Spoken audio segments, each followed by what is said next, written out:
As it goes. Have fun. Thank you, man. Christian Eck is rolling off on the 8th spot. And you know, all those playoff points and stage points that you acquire throughout the season, that's where it pays off for you here in the postseason form. He has got a bunch of them in the bank to try to work with here tonight at Bristol. Most recent winner here at the Bristol Motor Speedway earlier this season. Let's go back down to the pit lane, hear from the driver starting in the 6th spot, fresh off a 4th place run a couple of weeks ago at the Milwaukee Mile. Nick Sanchez is with Alan Cavana. Nick Sanchez, another one of those drivers, comes in with a pretty good buffer here at Bristol. What's the toughest part about this track for you? Well, this year's a new set of challenges with just the track prep NASCAR provided us, and I think it's going to be for the better, right? But for me, the toughest challenge, I don't know, just putting a whole race together. I feel like I've had really crappy starts with really good endings, really crappy endings with really good starts, so I want to kind of mesh those together and just kind of have the perfect balance of track position and points for me tonight, and obviously win the race. So I think it's balancing both, and I feel like strategy is going to be a big part in that. You were just doing a breakdown with another young driver, Connor Zilish. Do you guys talk racing here on the stage? Are you breaking the track down? What are you talking about? Yeah, well, we're like teammates, right? So we're just breaking down our balances compared to one another. So fought something a little different. So I guess good and bad, right? It's kind of two different spectrums of it. So yeah, kind of leaning on him a little bit. He got the pole, and he's probably leaning on me a little bit from practice. So teammates now, competitors in just a few minutes. Nick Sanchez starts 6th tonight. Sanchez starting in the 6th position as we go back down trackside and hear from some more of tonight's starters, Jason. Ty Majeski getting ready to roll off here, but deep in the field. 19th starting position, almost smack dab in the middle here at Bristol. How hard is it to get to the front here at this short track in less than 200 laps? Our job's going to be a little harder. We actually have to start in the back, so had unapproved adjustments. So it's going to be, just honestly trying to stay on the lead lap the first stage. It's really easy to go a lap down here. The middle of the pack really gets bogged down. The leaders can make good time on us. So just going to have to maximize these beginning laps, try and get a buffer in between myself and the leader, hopefully stay in the lead lap and kind of run the race backwards from there. You do a bunch of different scenarios coming into the racetrack like this, and you have a game plan, especially for this too. How different does that game plan have to be now? And you talked about trying to stay on the lead lap. Do you pit differently? What do you got to do? I don't know. It depends on how good our truck is. If we feel like we're competitive, we're going to try and potentially put ourselves in position to win the race. If we're not good, we might do the opposite and try and get some stage points to salvage our day from a points perspective. So just going to be a wait and see. We don't feel like we're great tonight, unfortunately, but all the Road Ranger guys are going to work hard on the Ford F-150 during the race this evening, and hopefully end up with a good solid day. All right, good luck. Thank you. Ty Majeski, one of the things about it, guys, starting 19th, we're back at a short track, we're back at the high banks, and we're at Bristol where he's picked up a win. It's going to be fun to watch him come through the field rolling 19th tonight. Well, and as we heard him say, he is going to have to go to the back for an unapproved adjustment penalty, so he really is going to have to get with it in a hurry. If you're at the back, lap traffic, you're in danger of becoming lap traffic very quickly. The leaders will be on you in just a couple laps, so Majeski's going to have to go as soon as the green flag drops. Go back down trackside and hear from, when we go back down trackside in just a moment, driver intros underway here tonight at the Bristol Motor Speedway. Heard from a majority of the playoff guys. One driver, Dylan, starting deep in the field and needing a good run. Defending champion Ben Rhodes started or will start way back in 25th. It has been a struggle this season for that team as the defending champs. And currently outside looking in. They've started to get it turned around a little bit. He's been 9th or better in 5 of the last 7 races. And the short tracks have been kind of hit or miss for him, though. That's been the issue. He's finished 5th here in the past, but has struggled with consistency on short tracks in general, so going to have to figure out a way to keep it consistent all night long for Ben Rhodes. Let's go back downstairs to Allen. The last time we were here at Bristol, Tyler Ankrum had a career best finish of 5th. What can you do to better that tonight? Oh, man, it's going to be an uphill climb tonight. We were not very good in practice, and we were not very good in qualifying, so we got a lot of work to do tonight. I feel like we made some pretty good adjustments over this break here in between the qualifying and the race. So hopefully our Lion Chevrolet can get up front. I think we'll be good enough on the long run, especially if it widens out like I think it will. We'll be good enough. So I'm excited. I mean, it's Bristol. I mean, you can't just help but feel good about Bristol. So all we got to do is be better than about 10 of them, and then we're back inside the top 5. So we're just going to have to be super focused tonight, do our jobs, execute on pit road, restarts, long run, 0 mistakes, and we'll have a good night. 13 points to the good right now. How much do you race with that in mind? Honestly, I made the playoffs. That was one of my goals this year. I'm here to win. Win, lose, or draw. It's been too many years for me to be outside of victory lane, and for me to make it back into the playoffs, I just want to go win one now, and I think we can do that. Tyler Ankrum confident tonight. He has the longest current winless streak in the Truck Series, guys. It's been one of the best years, if not the best years of his career, and finished 5th here in March, so he's got as good a shot as anybody tonight to get back into victory lane. We'll be back with more from Bristol in just a moment. To show you how easy it is to file a claim with Geico, we hired a Shakespearean actor. Oh, woe is me.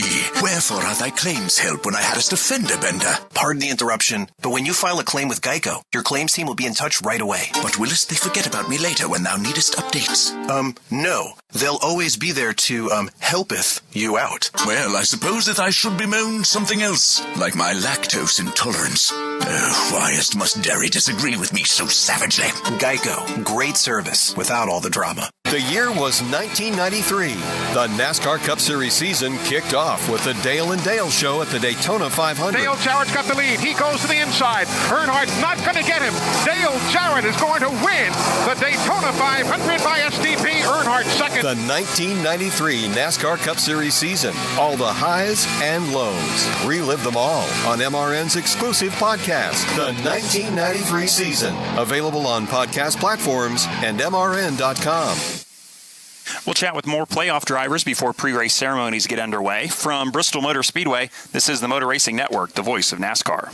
Imagine shaving a remarkable 7 shots off your game or better. It's not a dream. It's within reach at GolfTech. With state-of-the-art video analysis, motion measurement, and data-driven approach, we'll pinpoint areas for improvement and tailor a comprehensive plan to elevate your game. We have the tools and expertise to help you reach your full potential. Visit golftech.com today and see how you can get 7 shots better. Visit golftech.com or stop by nationwide locations to schedule your swing evaluation today. After the 26-week grind, 16 gather. There is a lot on the line. Heroes, hopefuls, hot shots, hot hands. Their demeanor may vary. Their determination does not. 3 wide for the lead. Fortune brought them to this moment. Now, it's up to them. The NASCAR Cup Series Playoffs Elimination Race, presented by Xfinity at Bristol, Saturday at 7:30 p.m. Eastern on USA. Tyler Reddick, though, he's going after the race lead. Hey, it's Tyler Reddick. Catch SiriusXM NASCAR Radio Live or stream your favorite shows anytime on demand with the SiriusXM app. Approaching the start of tonight's UNOH 200 for the NASCAR Craftsman Truck Series here at the Bristol Motor Speedway. We'll chat with more playoff drivers. Daniel Dye is going full-time Xfinity Series racing in 2025, but first, he's got a Truck Series championship to try to win. He starts 7th tonight, and he's downstairs with Jason. And his future boss, Chris Rice from Colic Racing, was just out there. He came over and gave him a little pep talk before you get ready to roll here. You still got a championship to try to run before you run that Xfinity car next year. So you start 7th. Great qualifying effort. How hard is it to keep it up to the front here tonight? Yeah, I mean, I think at a place like Bristol, where especially in the truck, it's harder to pass. So qualifying, I think, is a pretty big deal. Just need to be, I think we need to be glued to the bottom, and I'm definitely not going to be the first person that runs to the top. I think it might come in, and I really hope it doesn't, just because I've been so used to running the bottom here for so many years. But we'll see. I'm ready to rock. Got to work on a lot of stuff at the simulator yesterday. Josh Wise was kind of helped me keep dialed in. He actually just walked up. That's funny. So just ready to use some of that from yesterday today. And I mean, qualifying up front is a good thing. Just hopefully grab a couple of stage points, stay up front all night. I'm just ready for Connor to go to F1 already. I'm getting tired of this crap. All right, good luck today, man. Thank you. All right, Daniel Dye, he's going to roll off from the 7th spot. Talking about surviving in advance. He wants to get survived here tonight before they go off to Kansas next week. Again, he'll roll off 7th. Alan? I'm with Ben Rhodes, who looks as cool as a cucumber despite coming into Bristol, of all places, 2 below the cut line. How do you wrap your head around that tonight? Yeah, we need points, and starting 25th, no doubt. So I've got a lot of work ahead of me for this Bomberito Ford F-150. You know, it's definitely not where we wanted to qualify, right? But the good news is there hasn't been resin put down, and at least to my best estimation, that's going to widen out this racetrack and allow for some passing opportunities. You know, I'm hoping that's going to allow us to get up top and rip the fence early on and make up some spots real early. You can't do much to the truck between practice, qualifying, and now. What can you do as a driver? What have you thought about?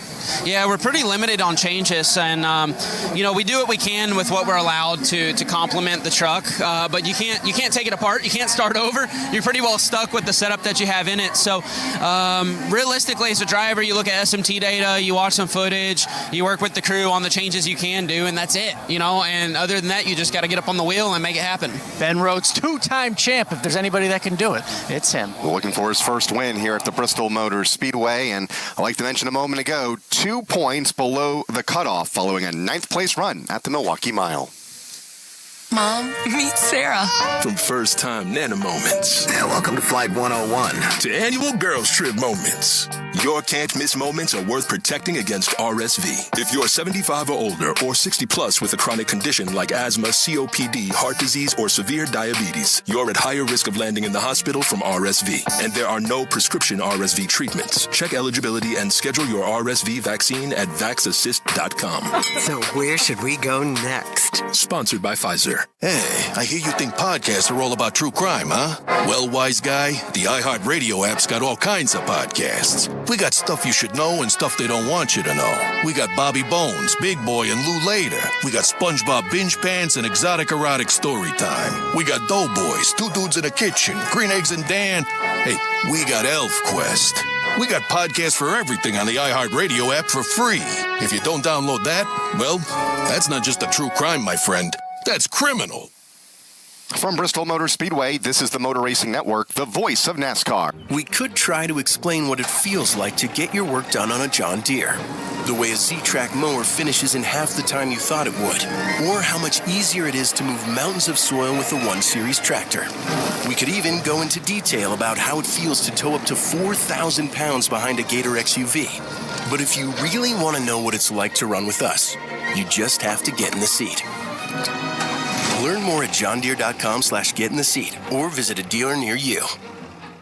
This game ain't blackjack. It's a lot faster. 200 miles per hour faster. NASCAR's best return to Las Vegas for the South Point 400 race weekend, October 18th through the 20th. Drivers go door to door in an all-out battle for a playoff victory and a shot to win the NASCAR championship. Tell your friends. Tell your family. Don't miss the fastest party in town, October 18th through the 20th. Tickets at lvms.com or call 800-644-4444. It's NASCAR in Vegas. Your 2023 Cup Series champion is Ryan Blaney. This is NASCAR champion Ryan Blaney on your 24/7 home for NASCAR. Sirius XM NASCAR Radio, Channel 90. Gearing up for pre-race ceremonies here tonight at the Bristol Motor Speedway in the UNOH 200 for the NASCAR Craftsman Truck Series. But first, we have time to visit with one more driver, the most recent winner a couple of weeks ago in Milwaukee of Lane Riggs with Alan Cavanna. Playoff spoiler, Lane Riggs got that trophy in Milwaukee. How is the truck tonight, though, at a track so volatile with so much on the line? What's it like here at Bristol? Our qualifying attempt really did not justify what our truck was. I said in practice that I think the truck's better than it was at Milwaukee, if that says anything. We really got it good. It was handling really good long run speed. Just missed the adjustments in qualifying trim. You only get one shot at it to do it. So just too free, really lost a lap. I think they said my first lap through 1 and 2, I was ahead of the 7, and I lost it all through 3 and 4. So I'm really confident in this truck. I just really hope that we can stay out of trouble and just slowly pace our way to the front. You infamously dislocated your shoulder while celebrating the victory at Milwaukee. Was it worth it? And could it happen again tonight? It was definitely worth it. It's not going to happen tonight because I'm going to be very gentle with it. It's been no secret that I've had issues with it in the past. I broke my collarbone and dislocated my shoulder several times. But the people at NASCAR Medical, now being a National Series driver, they give you a lot of special attention and really get to treat me well. So they're doing a good job. And we're taking all the right precautions. But yeah, I feel good behind the wheel. I've already ran a late model race last weekend in the Cars Tour, and man, I'm comfortable in this race truck. So I'm excited to run all these laps tonight. If he wins tonight, he gets a sword. I don't know about that shoulder, guys. That's the story from down on pit lane. We're just moments away from the command. This is the first round of the playoffs, as we've talked about, raced a few weeks ago at Milwaukee. Field will race tonight here at Bristol, and the cutoff race is next week at Kansas. 2 drivers will be eliminated there. Right now, that's Ben Rhodes and Rajah Caruth, 2 points and 4 points out of the playoffs, respectively. Well, the waiting is over. It's time to get things started. Let's go trackside for pre-race ceremonies.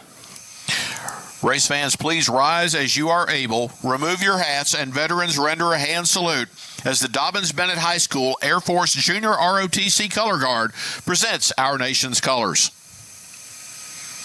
Here to offer tonight's invocation, please welcome Motor Racing Outreach Chaplain Billy Malden.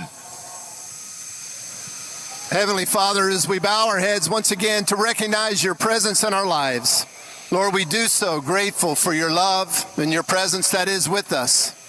Father, tonight we're thankful for all the hard work of the team here at the track, as well as their team of sponsors, Lord, to set the stage for tonight's event. Lord, be with these drivers, teams, officials. Keep everybody safe. Lord, let all these fans have a great night of memories. And Lord, as always, we remember the men and women of our armed forces, both here at home and abroad, and first responders. Be with them and their families. Watch over them. Keep them safe. It's in your holy name, Christ's name we pray. Amen. Here to perform our national anthem, please welcome rising country artist Caleb Lee Hutchinson. Oh, say, can you sing by the dawn's early light what so proudly we hailed at the twilight's last gleam, whose broad stripes and bright stars through the perilous fight, oh, the ramparts we watched were so gallantly streaming, and the rockets red glare, the bombs bursting in air, gave proof through the night that our flag was still there. Oh, say, does that star-spangled banner yet wave? Oh, the land of the free and the home of the brave. Caleb Hutchinson with a stirring rendition of the national anthem. We'll get the engines fired from Bristol next. Kyle Larson brings his Chevy and 4 tires Sunoco Racing Fuel. From fueling NASCAR champions on the track for over 20 years to innovating 94 octane, the highest octane on the market, performance is what Sunoco does. All Sunoco fuel at the pump meets the same top-tier standards as the fuel used in NASCAR. Money stop here for Ryan Blaney. 4 tires with Sunoco fuel. From the track to your tank, you can trust Sunoco to help your vehicle perform at its peak. This NASCAR season, Toyota Racing isn't looking for just anyone to join the team. No, we're looking for bankers, the ones who are open on Sundays.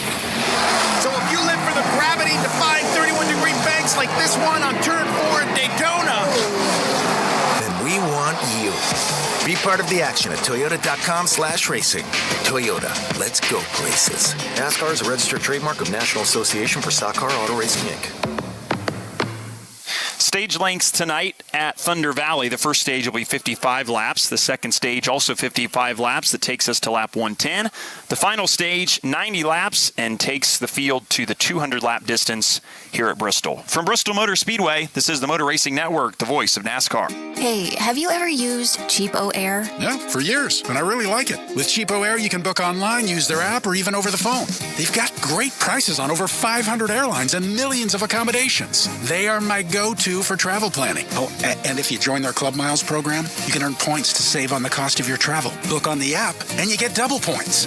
Sounds like it's time I tried Cheapo Air. Call Cheapo Air at 855-292-7493 or visit cheapoair.com/Sirius. This is the make or break moment. All guy throws the block. Oh my goodness! Not just for the day, He's going to go back to but back. for the years to come. Reed has to win. This is where a race isn't just about the race.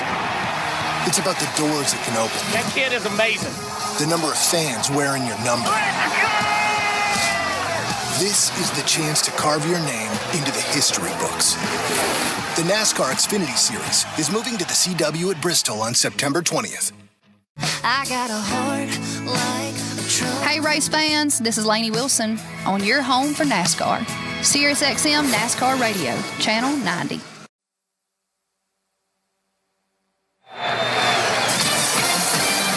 Live on the Motor Racing Network, it's the NASCAR Craftsman Truck Series. Let's get a big thumbs up.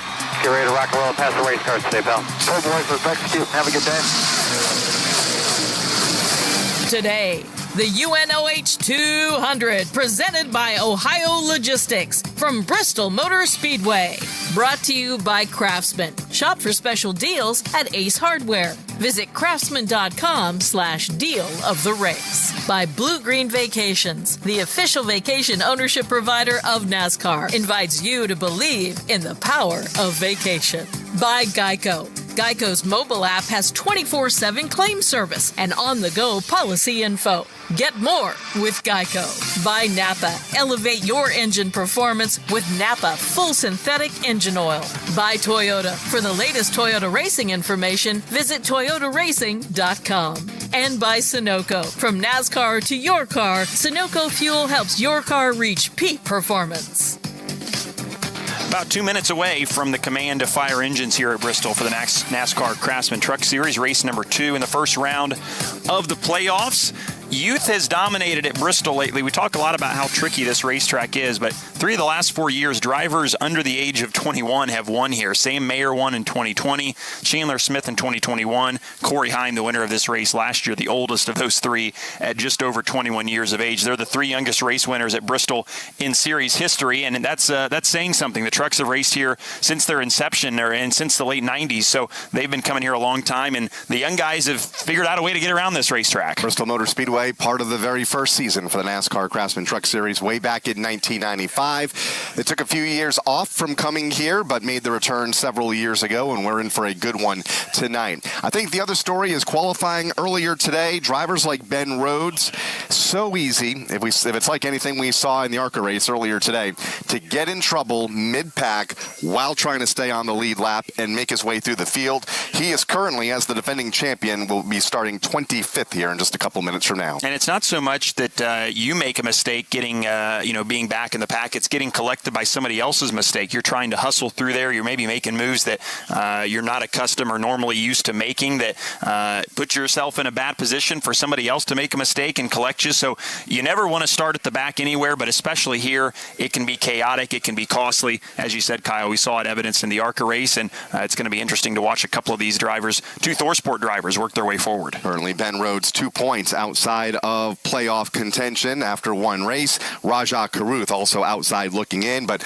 only by 4 points. Christian Eckes, the championship leader, coming into tonight as we are set to go trackside here in just a moment and get things fired up here at the Bristol Motor Speedway as the UNOH 200 is just moments away. 8, 7. And we'll go down trackside. Connor Zilic, Corey Heim making up the front row, then Rajah Caruth and ARCA winner William Sawalich. And now, race fans, here to say the most famous words in motorsports, please welcome the president of the University of Northwestern Ohio, Jeff Jarvis.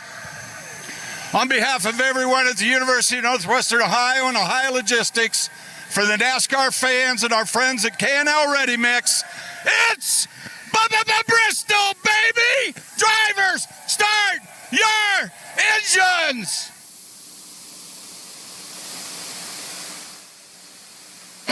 36 trucks come to life down trackside as we are set to go. Race number 2 in the 2024 NASCAR Craftsman Truck Series playoffs. The UNOH 200 presented by Ohio Logistics is next on the Motor Racing Network. Tommy! I can't wait for golf this weekend, huh, buddy? Time flies. Love you, man. Oh, don't forget your knee brace again. We aren't in college anymore. Moments together matter, so help protect yourself from RSV. If you're 75 or older or 60 plus with a chronic condition like asthma, COPD, heart disease, or severe diabetes, you're at higher risk of landing in the hospital from RSV, and there are no prescription RSV treatments. Check eligibility and schedule your RSV vaccine at vaxassist.com. Sponsored by Pfizer. Did you know that 1 in 4 vehicles on the road will need a new battery this year? Don't wait till it's too late to do something about it. Test your battery regularly, and if you need a replacement, Napa has you covered with a full range of long-lasting, high-performance batteries for every make and model on the road. So don't wait until your car won't start or you're stranded on the side of the road. Test your battery today or find the replacement you need at Napa locations nationwide, because it's our mission to keep you moving. The start and lineup and the green flag is next. From Bristol Motor Speedway, this is the Motor Racing Network, the voice of NASCAR. After the 26-week grind, 16 gather. There is a lot on the line. Heroes, hopefuls, hot shots, hot hands. Their demeanor may vary. Their determination does not. 3 wide for the lead. Fortune brought them to this moment. Now, it's up to them. The NASCAR Cup Series Playoffs Elimination Race, presented by Xfinity at Bristol. Saturday at 7:30 p.m. Eastern on USA. Welcome to Homestead Miami, your home for the racing high life. A track as vibrant and colorful as South Florida. An Xfinity and Craftsman Truck Series playoffs doubleheader on Saturday. A Cup Series playoffs showdown on Sunday. And it's all caliente. Side by side for the race lead. NASCAR playoffs weekend at Homestead Miami Speedway, October 26th and 27th. Get your tickets now at homesteadmiamispeedway.com. Hell of a job, guys. Brad Keselowski will lead lap number 1. This is NASCAR driver Brad Keselowski on your 24/7 home for NASCAR. SiriusXM NASCAR Radio, Channel 90. Now, here's the starting lineup. 38 trucks were on hand here today for qualifying. 2 did not make the field, Marco Andretti and Justin Carroll. Here are the 36 starters in the UNOH 200. Starting in the 36th spot is Caden Honeycutt. 35th is Justin Mondique. 34th is Keith McGee, with Tyler Tomasi starting 33rd. Mason Maggio is 32nd, and Spencer Boyd starts 31st. 30th starter is Matt Mills. Wallace Allen will start from the 29th position. 28th is Brett Holmes. Timmy Hill will start from the 26th position. Bailey Curry will start 26th. The lowest qualified playoff driver, Ben Rhodes, will go from 25th. 24th starter is Jack Wood. Connor Jones will start 23rd. Corey Day 22nd. And 21st starter is Jake Garcia. Starting 20th is Connor Mosak, with Ty Majeski scheduled to start in the 19th position. Lane Riggs rolls from 18th. Dean Thompson is 17th. 16th starter is Tanner Gray. The 15th starter is Grant Enfinger.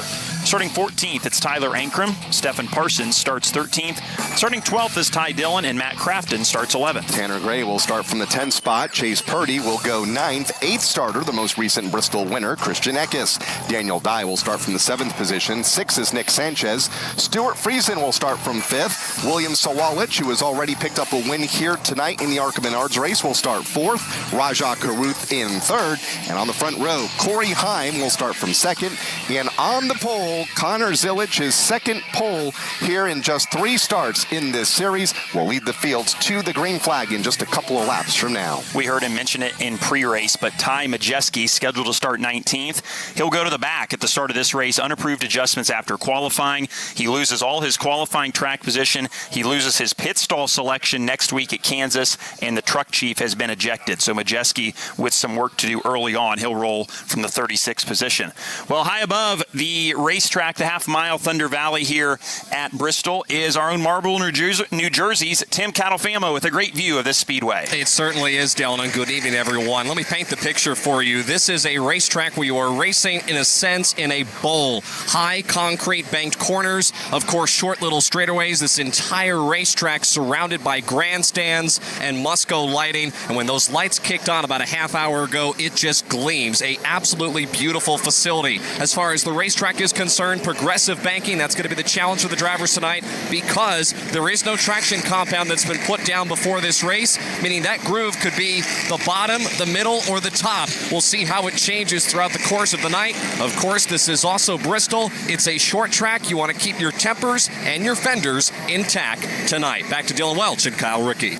All right, thank you very much, Tim. As the field checks their pit road speed now in single file formation, just a couple of laps before the green flag. Let's check in on some final stories now. Before we go green, we'll start our coverage with Jason Toy. Kyle, let's talk a little pit strategy here. 200 laps. We're going to have the stages that break it up a little bit here. But realistically, this is the track that you only need to stop at one time. Talk to some crew chiefs that are towards the front. They're going to kind of play it by ear to see if they make two stops, that being at the end of stage one and at the end of stage two. A lot of the drivers that want to make themselves contenders tonight, that are starting mid-pack or beyond, watch them try to make this a one-stop race right after stage number one. It's the tires don't drop off too much, and everything should be good here for them on that Sunoco Fuel 2 after that first stage here at Bristol. Alan, how about over there in front of you? One of the best-looking trucks tonight is the number 21 of Mason Maggio. It's a throwback to Ricky Rudd when he raced for the Wood Brothers, that famous 21 font, the red and white paint scheme. It's a throwback because owner Scott Osteen says he was a Ricky Rudd fan and wanted to honor the driver, his Virginia roots, and as well as his upcoming Hall of Fame induction. Maggio had to qualify in on time. He's in the race, so it's already a win for that driver, but he's trying to improve on his 29th place finish here at Bristol in the spring. Wood Brothers obviously got their 100th Cup Series win a few weeks ago at Daytona with Harrison Burton, and Alan's right, that truck just went by us on the front stretch. It is a good-looking race truck, and that familiar gold-plated number 21 is easy to spot. Looks like everybody has checked their speed on the pit lane. They'll double the trucks up into rows of two here in the next couple of laps to get this one underway. It's been a while since these trucks have last raced, 25 days in fact, at the Milwaukee Mile in Wisconsin, where the series playoffs began.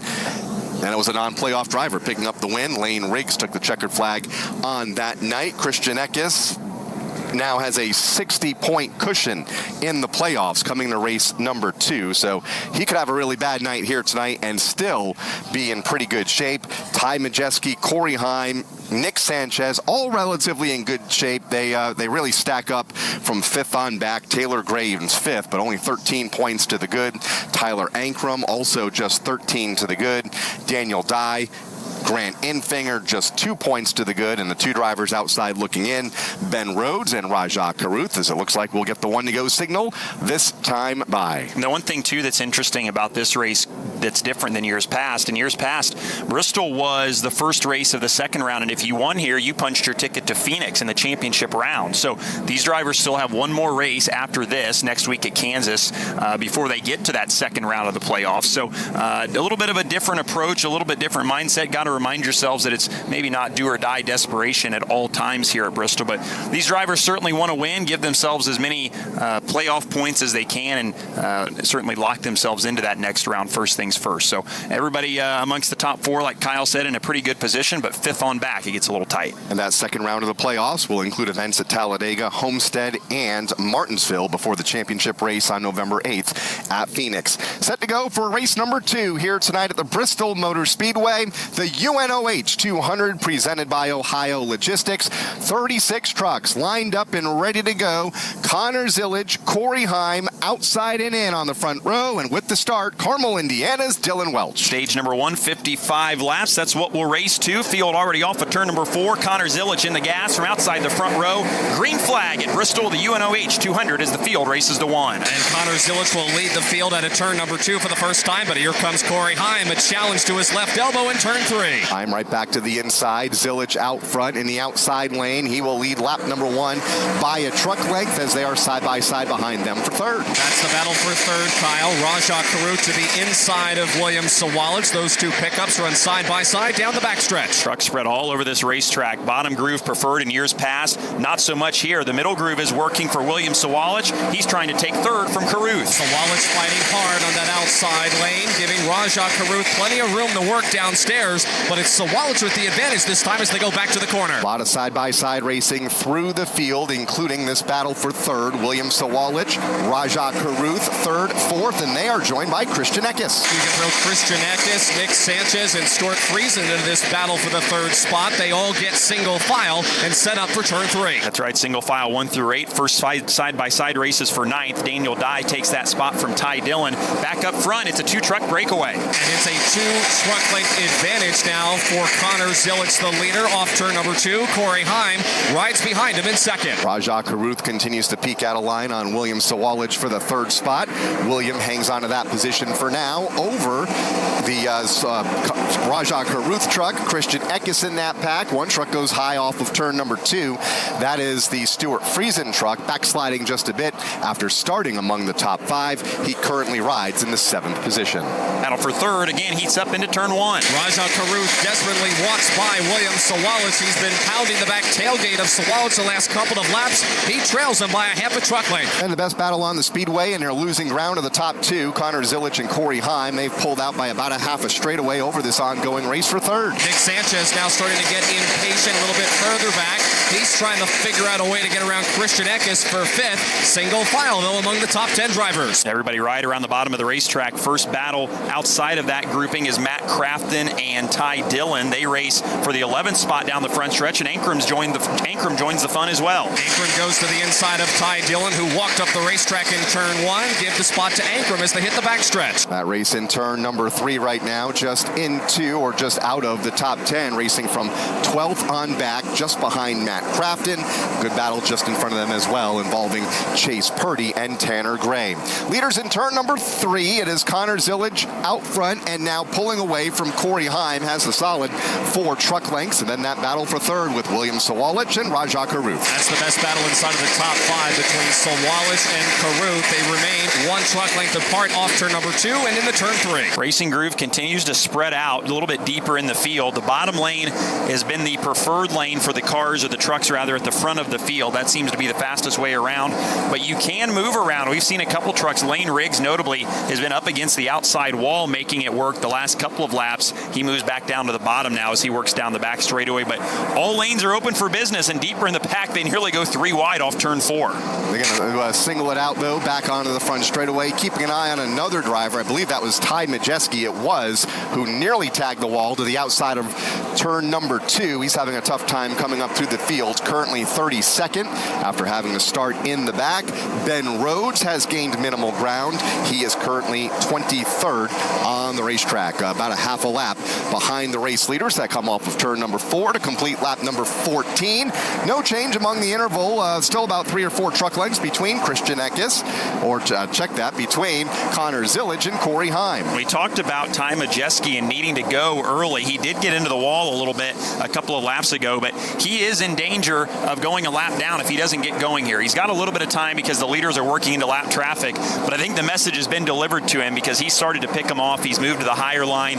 He's been able to pass a couple of trucks and give himself some separation, but there was a point a lap or so ago where he was on the same straightaway as the race leaders, not so much. Majeski's gotten up and gotten going. Back to turn number 2 go the race leaders as Majeski just enters turn number 3, and Tim Catalfamo, Corey Heim slowly but surely reeling in the race leader, Connor Zilic, what was 5 or 6 truck lengths, down to about 3 as they go back to 1. Yeah, Corey has not allowed Connor Zilic to get away. He trails the race leader this time off turn number 2 by about 3 truck lengths as they both bypass the slower truck of Tyler Tomasi. And there is a couple of lap trucks side by side just ahead of these two, about the length of a straightaway, but that gap will disappear in a hurry as the leaders go back to 1. Pounding away at the bottom of the racetrack is Connor Zilic, hugging that yellow line off turn number 2. Corey Heim does the same.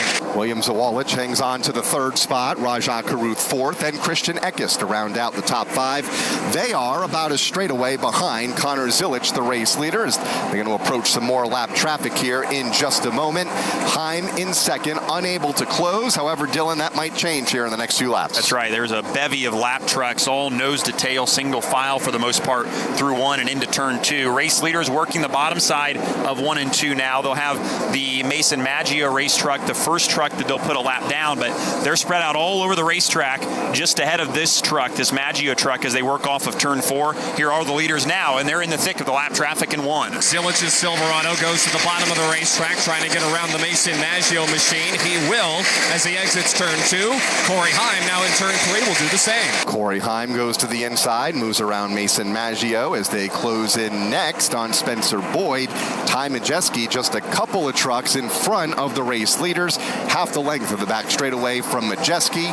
On the lead lap, but toward the tail end of the lead lap, and the race leader, Connor Zilich. And here comes Corey Heim, closing in about a foot at a time, about a truck length and a half back in second. It's 2 truck lengths now in turn number 2. Corey Heim has been able to get through lap traffic just as easily as Connor Zilich and keep the pressure on the race leader. The gap about 2 or 3 truck lengths over the top 2, and then another probably 10 or 15 back to third place William Sawalich. Ty Majeski doing exactly what he needs to do, running at the back of this field. He's up to 29th right now, but every time Zilich or Heim is able to get around a lap truck, Majeski does the same and gives himself that much more of a buffer. Meanwhile, Heim has closed in right onto the back bumper of Connor Zilich for the race lead. 25 laps in here tonight at Bristol. 30 laps to go in stage number 1. It is Connor Zilich by 2 truck lengths over Corey Heim. To show you how easy it is to file a claim with Geico, we hired a scary movie victim. Oh no, a tree fell on my car, and there's only one thing to do. Trip over my own feet and pull myself across the lawn while yelling help at a barely audible volume. Sorry to interrupt, but you filed a claim with Geico, so you've got a designated claims team to help you. This Geico sounds suspiciously reassuring. Are you sure I don't end up getting surprised with an unexpected twist? Just that your Geico team will always be there to keep you updated. No! What is it? Oh, nothing. I just didn't see that coming. Geico. Great service without all the drama. Meet Calvin. Hi. Calvin won $50 off his roommate. That's because Calvin has the iHeartRadio app. iHeartRadio. Which he used to make a pasta song playlist. I'm a genioki. Calvin blasted this on repeat after betting his roommate couldn't complete a 4-day juice cleanse. Oh, I can. The song Proper Pappardelle pushed him over the edge. I love carbs. Good thing Calvin is one of millions with the iHeartRadio app. Download it today and get paid to ruin your roommate's stupid cleanse. Like Calvin. Big wiggle for Connor Zilich a half a lap ago allowed Corey Heim to close in within about 2 truck lengths. More lap traffic ahead as stage 1 is winding down in a hurry. Just 25 laps to go. From Bristol Motor Speedway, this is the Motor Racing Network, the voice of NASCAR. There's a secret to Mass Mutual success that's not so secret. We earn and keep trust. We build and maintain financial strength and stability. We deliver solutions that meet complex needs. We do right by our customers, our clients, and our policyholders always. And we've done it day in and day out for over 170 years. Mass Mutual, partnering with financial professionals, benefits brokers, and institutions. After the 26-week grind, 16 gather. There is a lot on the line. Heroes, hopefuls, hot shots, hot heads. Their demeanor may vary. Their determination does not. 3 wide for the lead. Fortune brought them to this moment. Now, it's up to them. The NASCAR Cup Series Playoffs Elimination Race, presented by Xfinity at Bristol. Saturday at 7:30 p.m. Eastern on USA.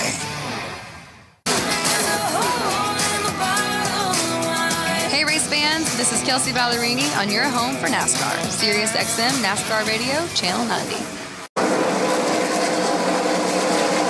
Battle for the lead is on. 35 laps into the UNOH 200. Connor Zilich and Corey Heim, 1 and 2 on the backstretch. As they exit turn number 2, Corey Heim is there. The other driver that is there as well is a fast approaching Raja Karuth. Raja has been fast the last few laps. He's closed this gap in a hurry. It's now a 3-truck race for the lead in turn 1. Single file through turn number 1. Zilich on the bottom of the racetrack. Half a truck length behind him is Corey Heim. 2 more back to pick up Raja Karuth. Here they come off of turn number 4. Lap trucks will go go to the outside of the racetrack. Race leaders to the inside, led by Connor Zilic, Corey Heim, and Rajah Caruth. Zilic steps to the left on the Brett Holmes truck. He'll put him a lap down off turn number 2.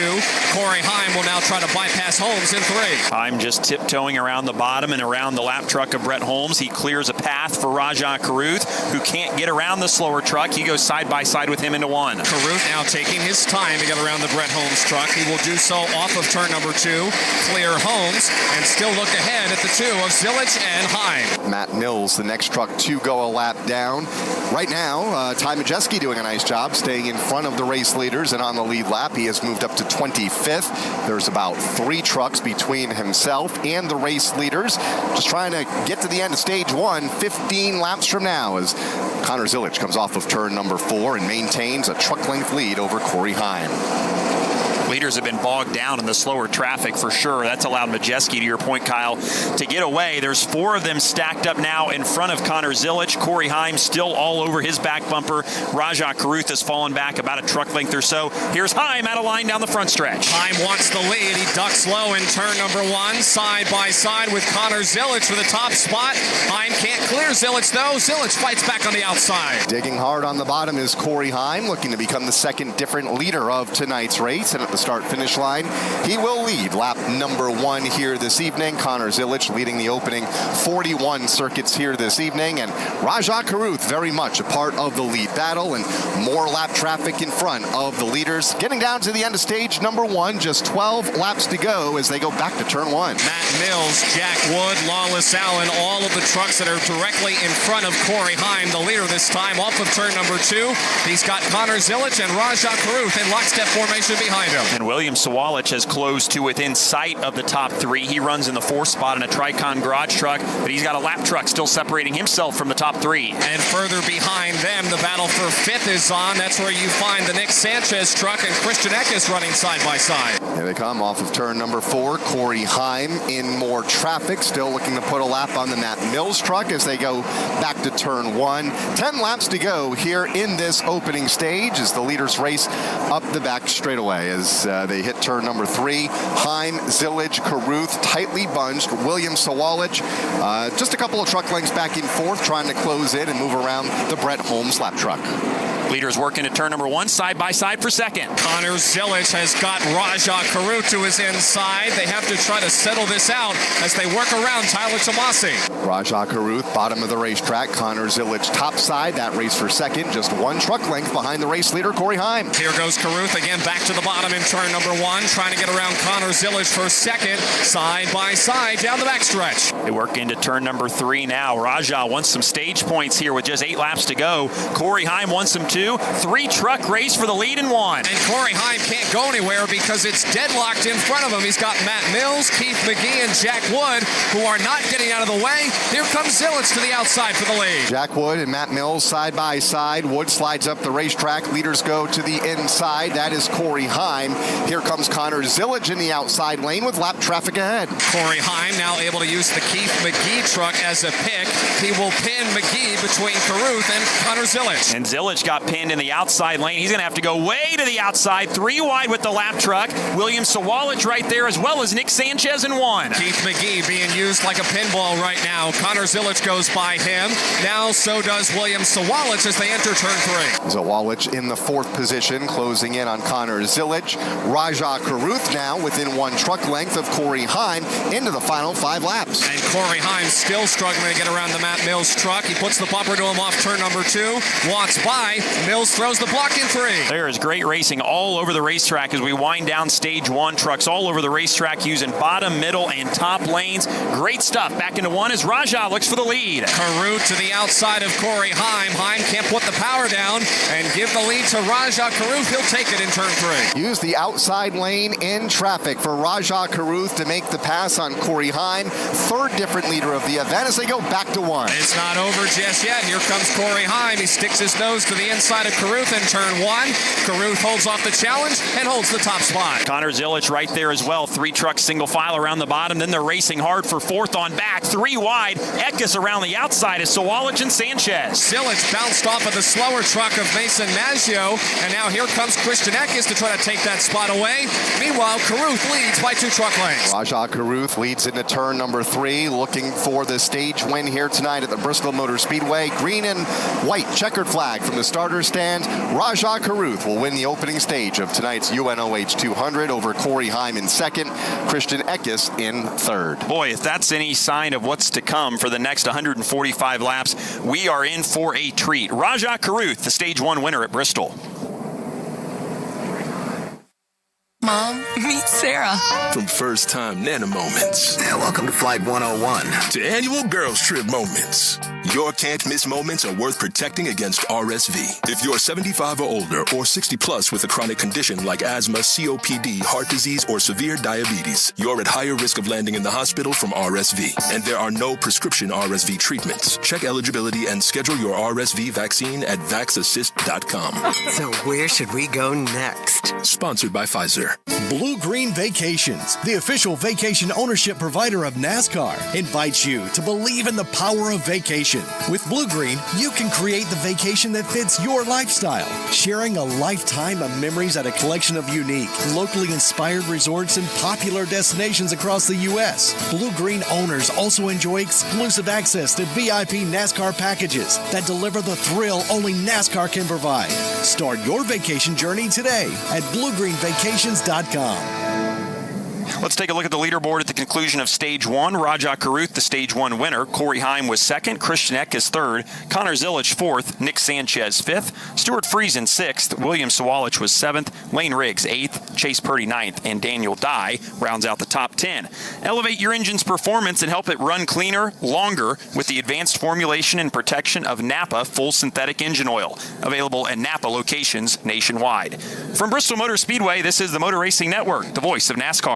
We all hear the radio ads about the IRS. They tell you to be afraid, to be scared, and they try to frighten you into calling. I'm not here to do that. Tax Relief Advocates is different. TRA is here to tell you that if you owe money to the IRS, whether it's $5,000, $50,000, or $500,000, we have a solution. It doesn't matter if you're sitting in your car, at work, or with your kids. No matter where you are, call now. 800-575-1758. Don't lose hope. TRA can eliminate or reduce what you owe to the IRS. Generous programs are now available that can give you a fresh start. Our passion is taxes and helping individuals fix their IRS problems. We have over 1,000 5-star reviews on Google and an A+ with the Better Business Bureau. You don't need to be afraid of the IRS any longer. End your tax nightmare today by visiting us online at TRA.com or call 800-575-1758. 800-575-1758. Tax Relief Advocates. Real solutions for real people. Hamlin now. He'll take the lead here in Vegas for the second time. This is Denny Hamlin on your 24/7 home for NASCAR. SiriusXM NASCAR Radio, Channel 90. Stage 1 complete. Pit road is open. We start our coverage on the backstretch with Alan Cavana. Rajah Carruth drove through the field to take that stage win. Says he's still tight in traffic, though, as they go around to the right side. They're going to put fuel in it and roll around to the left to put 4 tires of fuel for Rajah Carruth. The number 7 of Connor Zilic, he led early but got 2 free as the run went on. And Christian Eckes says his truck got much better from the start of the race to the end. He's finished 3rd in that stage, Jason Toy. Well, to give you perspective, if you're new to racing at Bristol, you enter off of turn number 2. If you're on the front stretch, you got to go all the way through the pit stalls there, stay on the bottom side of 3 and 4, and then come back to the front stretch. Those drivers are arriving now. Daniel Dye is in. 4 tire Sunoco fuel. He scored the stage point that he wanted to pick up. Also, Corey Heim is in as well. Little adjustment for him. Ty Majeski, fastest truck on the second half of that run. They're going to try to tighten him up just a little bit. Sunoco fuel. It is, matter of fact, it's a madhouse down here trying to get these drivers off this racetrack here. It was a dead race, so Corey Heim and also Rajah Carruth on the race off pit road. William Sawalich was in there as well. He jumped Carruth to come out in the 2nd spot. But Corey Heim does win the race off of pit road over Sawalich, Carruth, Daniel Dye, and Ty Majeski somehow got out of there gaining 15 spots, changing 4 tires. That is impressive. All right, we'll check that here in just a moment as they come off of turn 4. Majeski needed to gain spots on the pit lane, just hanging on to the lead lap following the opening stage after starting this race from the back after a penalty earlier today. It's Corey Heim, Rajah Caruth, Christian Eckes, Connor Zillage, and then the Williams-Zawalich truck next in line as they unofficially come off of the pit lane a moment ago. Ty Majeski, we'll check to see where he is, unofficially 16th. So while he gained a lot of spots. 15 spots. No, he didn't. He gained a few, but not that many. But still a little bit more comfortable than he was earlier in this event when just prior to the caution flag coming out to end stage number 1 for Ty Majeski. Still on the lead lap, still in the mix. The lowest running playoff driver right now, Tyler Ankrum, in the 27th position. Field working their way around the racetrack and already clicking off laps here in stage number 2. So this will be it's supposed to be 55 laps on paper, but it will be a much shorter stage, and these green flag runs go by in a hurry. So if you're going to set yourself up for this final stage, which is about twice as long, 90 laps, you got to go, and you got to go in a hurry here to start stage 2. And Corey Heim certainly has the best track position of anybody as he will restart at the front of the field. It'll be about a 45 lap run here in stage number 2 to get us to lap number 110. Currently 62 laps complete, as Timmy Hill has stayed on the racetrack and will be shown as the race leader. He has led the last 2 laps and has still yet to make a stop over Corey Heim in second, Rajah Caruth in third, Christian Eckes in fourth, Connor Zillage to round out the top 5. Then it's Nick Sanchez, Williams-Zawalich, Lane Riggs, Tanner Gray, and Stuart Friesen, the top 10. And we heard Jason and Alan talking about the possibility that you can do this race on one stop. So we likely would see these guys who pitted at the end of stage 1 not pit at stage 2, and vice versa if you're Timmy Hill. Jason, can you add more context to that? Well, one of the big things, too, when you talked about Ty Majeski and all the spots that he made up on the pit lane, that's the luxury of having pit stall number 1 all the way to the entrance of turn number 1. 25 yards from where they dropped the jack for him is the line of scoring. That's the advantage of it, because he can drag race all the way off. That's what he did. 15-spot pickup for one of the fastest trucks on the track, and now that puts him up towards the contention here in this race tonight. Yeah, Jason is right. It's always an advantage to be that last pit stall for that very reason. You don't have to worry about driving around somebody. You don't have to worry about somebody kind of boxing you in. You can just drop the jack and let her eat and usually gain a spot or 2. Field coming off of turn number 4, getting the 1 to go signal. The field will be coming to the Geico restart zone, presented by Geico. Is your insurance playbook lacking? Switch to Geico and get all your insurance coverage from one place. Go to geico.com today to get started. Field lining up, and the choose is underway. Always a little bit tight to get everybody in their proper position by the time the field comes back around, but Pace Truck has basically stopped the field over in turn 2 just about. They are crawling over there, doubling up, and about the top 10 or 15 trucks have chosen their preferred restart line, and we'll get the back half of the field lined up here as they are just now choosing and crossing the start-finish line. When we go back to green here in stage number 2, it will be officially 45 laps to the end of the stage. That will take us to lap 110. And then it's 90 laps on paper to the end of this one, 200 laps the full distance. All right, Timmy Hill, still the race leader. He stayed out on the racetrack, so a new face at the front of the field as we are set to go back to green. Timmy Hill out front to his inside, Corey Heim, who has led 11 laps here tonight. Field off of turn 4. Green flag from the starter stand, and Timmy Hill gets the jump in the outside lane with Heim to the bottom. Timmy Hill and Corey Heim lead the field in the turn number 1. Heim, though, easily on those fresher tires, will take the lead. Caruth now side by side with Hill for second. Christian Eckes drops to the bottom. He'll try and shove Caruth past Timmy Hill. They race for second off of turn number 4. Give that spot to Caruth. Now Eckes wants third. Eckes now trying to follow Caruth on the bottom of the racetrack and get by Hill. He will off turn number 2. Now Hill has got to fend off Connor Zillage and Nick Sanchez. Eckes back into the third spot now. Timmy Hill backsliding in the outside lane. Here comes Connor Zillage to his inside in a race for fourth. Zillage dials up the low lane in turn number 1, bypasses the Timmy Hill truck. Now Nick Sanchez coming under fire from Lane Riggs, who is all over his back bumper. Hill finally had a spot to get down in line. line, but stayed in the middle groove. That'll allow Sanchez to close that gap. He races side by side behind Hill, though, with Lane Riggs for 6. And Lane Riggs now, just like in the first stage, starting to get that outside lane rolling. He goes 3 wide around the machines of Timmy Hill and Nick Sanchez. Nick Sanchez getting in a line just behind Lane Riggs, who had that truck wound up in the outside lane to the exit of turn 2 and gained a couple of spots in the process. Now Lane Riggs has got to set his sights on Connor Zilic, who's about 5 or 6 truck lengths ahead of him. Further back, they are 3 wide, bouncing off each other, headed to 3. They are jammed up just inside the top 10 or just outside the top 10. Daniel Dye is in there. You got the Dean Thompson truck, Tanner Gray, Chase Purdy, all right there together. You can also throw Ty Majeski into this mix as well. They are really mixing it up here towards the middle of the pack this time in turn 3. Matt Crafton racing into the top 10 for the first time tonight in that 10th position, just behind Timmy Hill and William Sawalich, which are side by side. Those two battle for the spot in turn number 1. Give the advantage to Sawalich. He'll take the position away.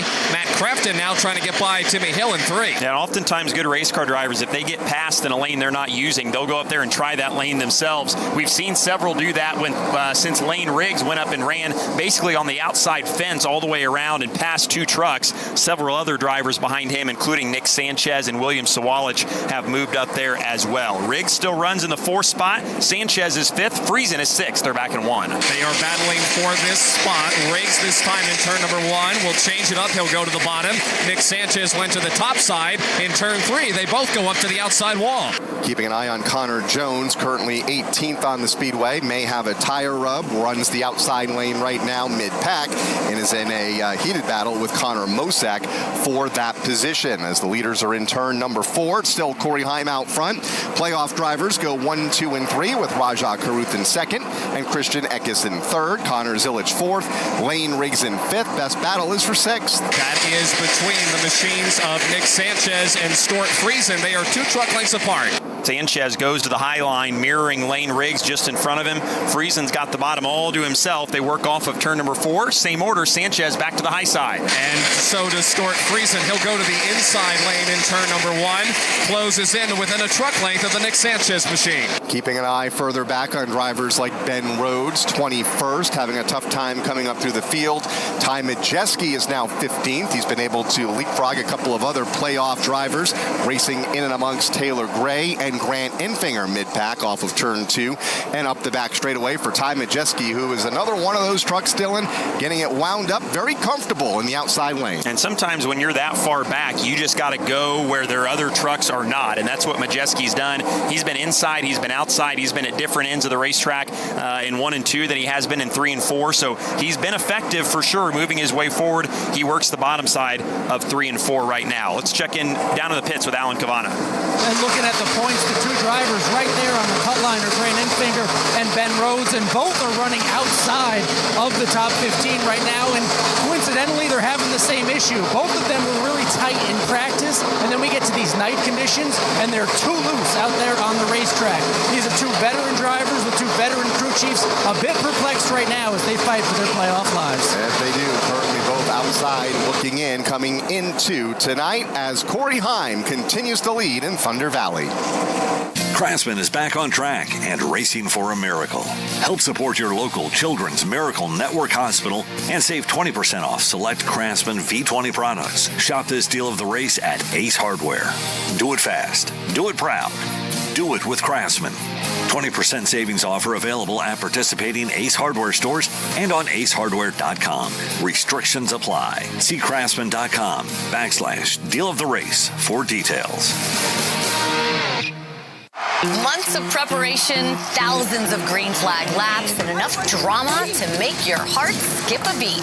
All to get here, the NASCAR playoffs. Turning off the heat. Each week, Steve Letarte, Mamba Smith, and myself, Shannon Spake, break down the road to the championship. The favorites, the underdogs, and those on the outside looking in. Don't be on the outside, be on the inside. It's NASCAR Inside the Playoffs on True TV. 85 laps complete, 115 laps to go here in the race, 25 to go in stage number 2. Corey Heim is the race leader by now 0.6 of a second over stage 1 winner, Rajah Caruth. From Bristol Motor Speedway, this is the Motor Racing Network, the voice of NASCAR. The new John Deere Gator XUV lets you cut, pack, drive, scout, weld, stack, feed, pull, load, tow, spray, and haul, all in a single day. Because with the highest cargo box volume in its class, customizable features, and a towing capacity of up to 4,000 pounds, it gets the job done. You just have to get in the seat. Learn more at your John Deere dealer or visit johndeere.com/Gator XUV. Do you have an unused car, truck, motorcycle, boat, or RV taking up space? Put it to good use by donating it to the NASCAR Foundation. Proceeds help fund medical resources for children in our racing community. Your wheels can heal. Call 844-NASCAR-9 and we'll come tow away your vehicle for free. The process is quick and your gift is tax deductible. Call 844-NASCAR-9 to donate your vehicle to the NASCAR Foundation today. Your donation will help our children survive and thrive. Logano now, back out front. Hey, it's Joey Logano. Catch SiriusXM NASCAR Radio live or stream your favorite shows anytime with the SiriusXM app. 20 laps to go here in stage number 2. Corey Heim continues to maintain about a half-second advantage over Rajah Caruth and Christian Eckes running in third. Here are the biggest movers and losers to this point, presented by Craftsman. Take advantage of special deals now at Ace Hardware. Visit craftsman.com. And it looks like Dylan, the biggest mover so far in this event. Ty Majeski started deep in the pack after a penalty, up 20 positions. Also Lane Riggs, currently 15th is Majeski. Lane Riggs has gained 13 spots. Timmy Hill on the pitch strategy has gained 12. And Kanan Huddingcutt has also gained 12. Dean Thompson has gained 7. On the flip side, one of the playoff drivers, Tyler Ankrum, off the pace. He's lost 13 positions since the start of the race. Ty Dillon has lost 11. Jake Garcia and Stephen Parsons, 9 spots apiece, respectively. And Connor Jones has lost 7. Tim Catalfamo, the race for the lead, beginning to tighten up a bit in turn 2. Yeah, Rajah Caruth has slowly been chipping into the lead that Corey Heim has held the last several laps. It's 2 truck lengths separating those top 2. This is about where Rajah came to life in stage number 1. Right at the end, he's done a good job to save his equipment until it counts. The gap between he and Heim, about 5 truck lengths. And Caruth has been making up his time on the bottom of the racetrack. He's been able to continue to chip into that lead that Heim has built. Here they come back down to the line. Just 15 laps to go in stage number 2 as the leaders take it back to turn number 1. A little bit of lap traffic in front of them. Shouldn't be tough to negotiate. Christian Eck is still a distant third, and one truck, that's looks like Connor Jones, slow on the back straightaway, and he'll make his way onto the pit lane as the leaders come back off of turn.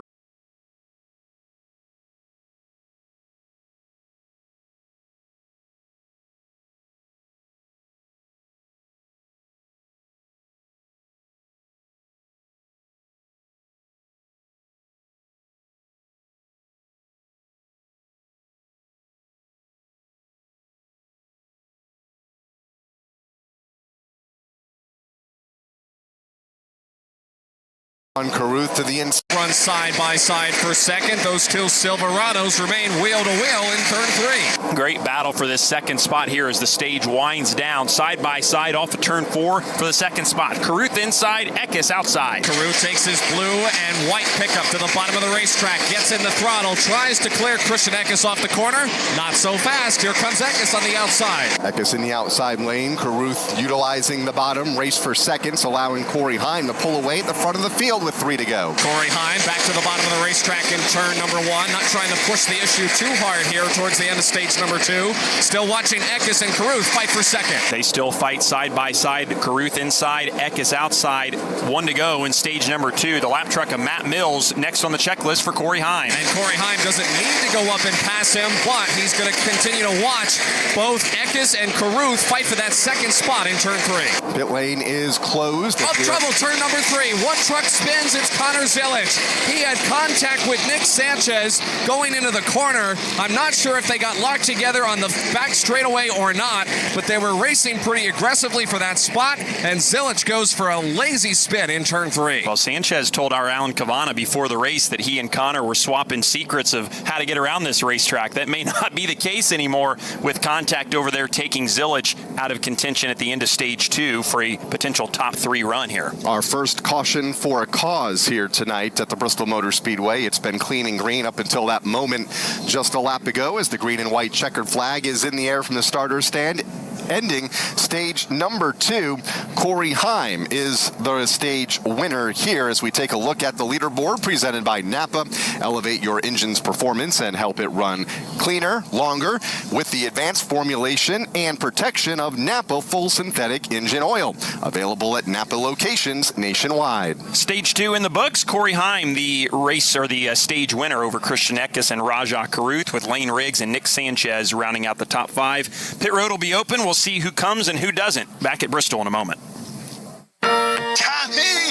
I can't wait for golf this weekend, huh, buddy? Time flies. Love you, man. Oh, don't forget your knee brace again. We aren't in college anymore. Moments together matter, so help protect yourself from RSV.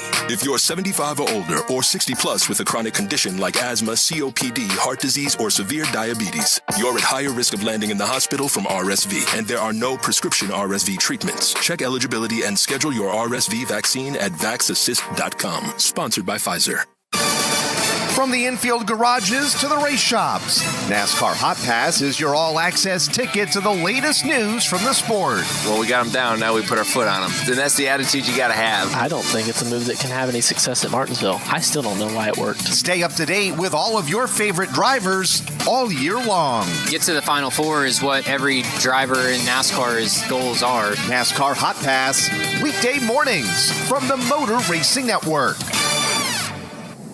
Pit road still closed as stage 2 draws to a close. Corey Heim continues to pace the field with 111 laps complete. From Bristol Motor Speedway, this is the Motor Racing Network, the voice of NASCAR. Hey folks, I have great news. You can now donate your car and help support Tunnel to Towers. The process is quick and simple, and the proceeds from your generous car donation will go to support the good work that T2T is doing throughout our community. Plus, you benefit by getting a nice tax deduction, and you avoid the hassle of trying to sell that old car. So if you have an extra car and you want to help Tunnel to Towers to help our dedicated veterans, just call 888-980-VETS. Or you can donate your car online at todaysveterans.org. That number again to donate your car and support Tunnel to Towers is 888-980-VETS. That's 888-980-VETS. Or simply go online at todaysveterans.org. Any car is accepted, and they'll pick it up for free.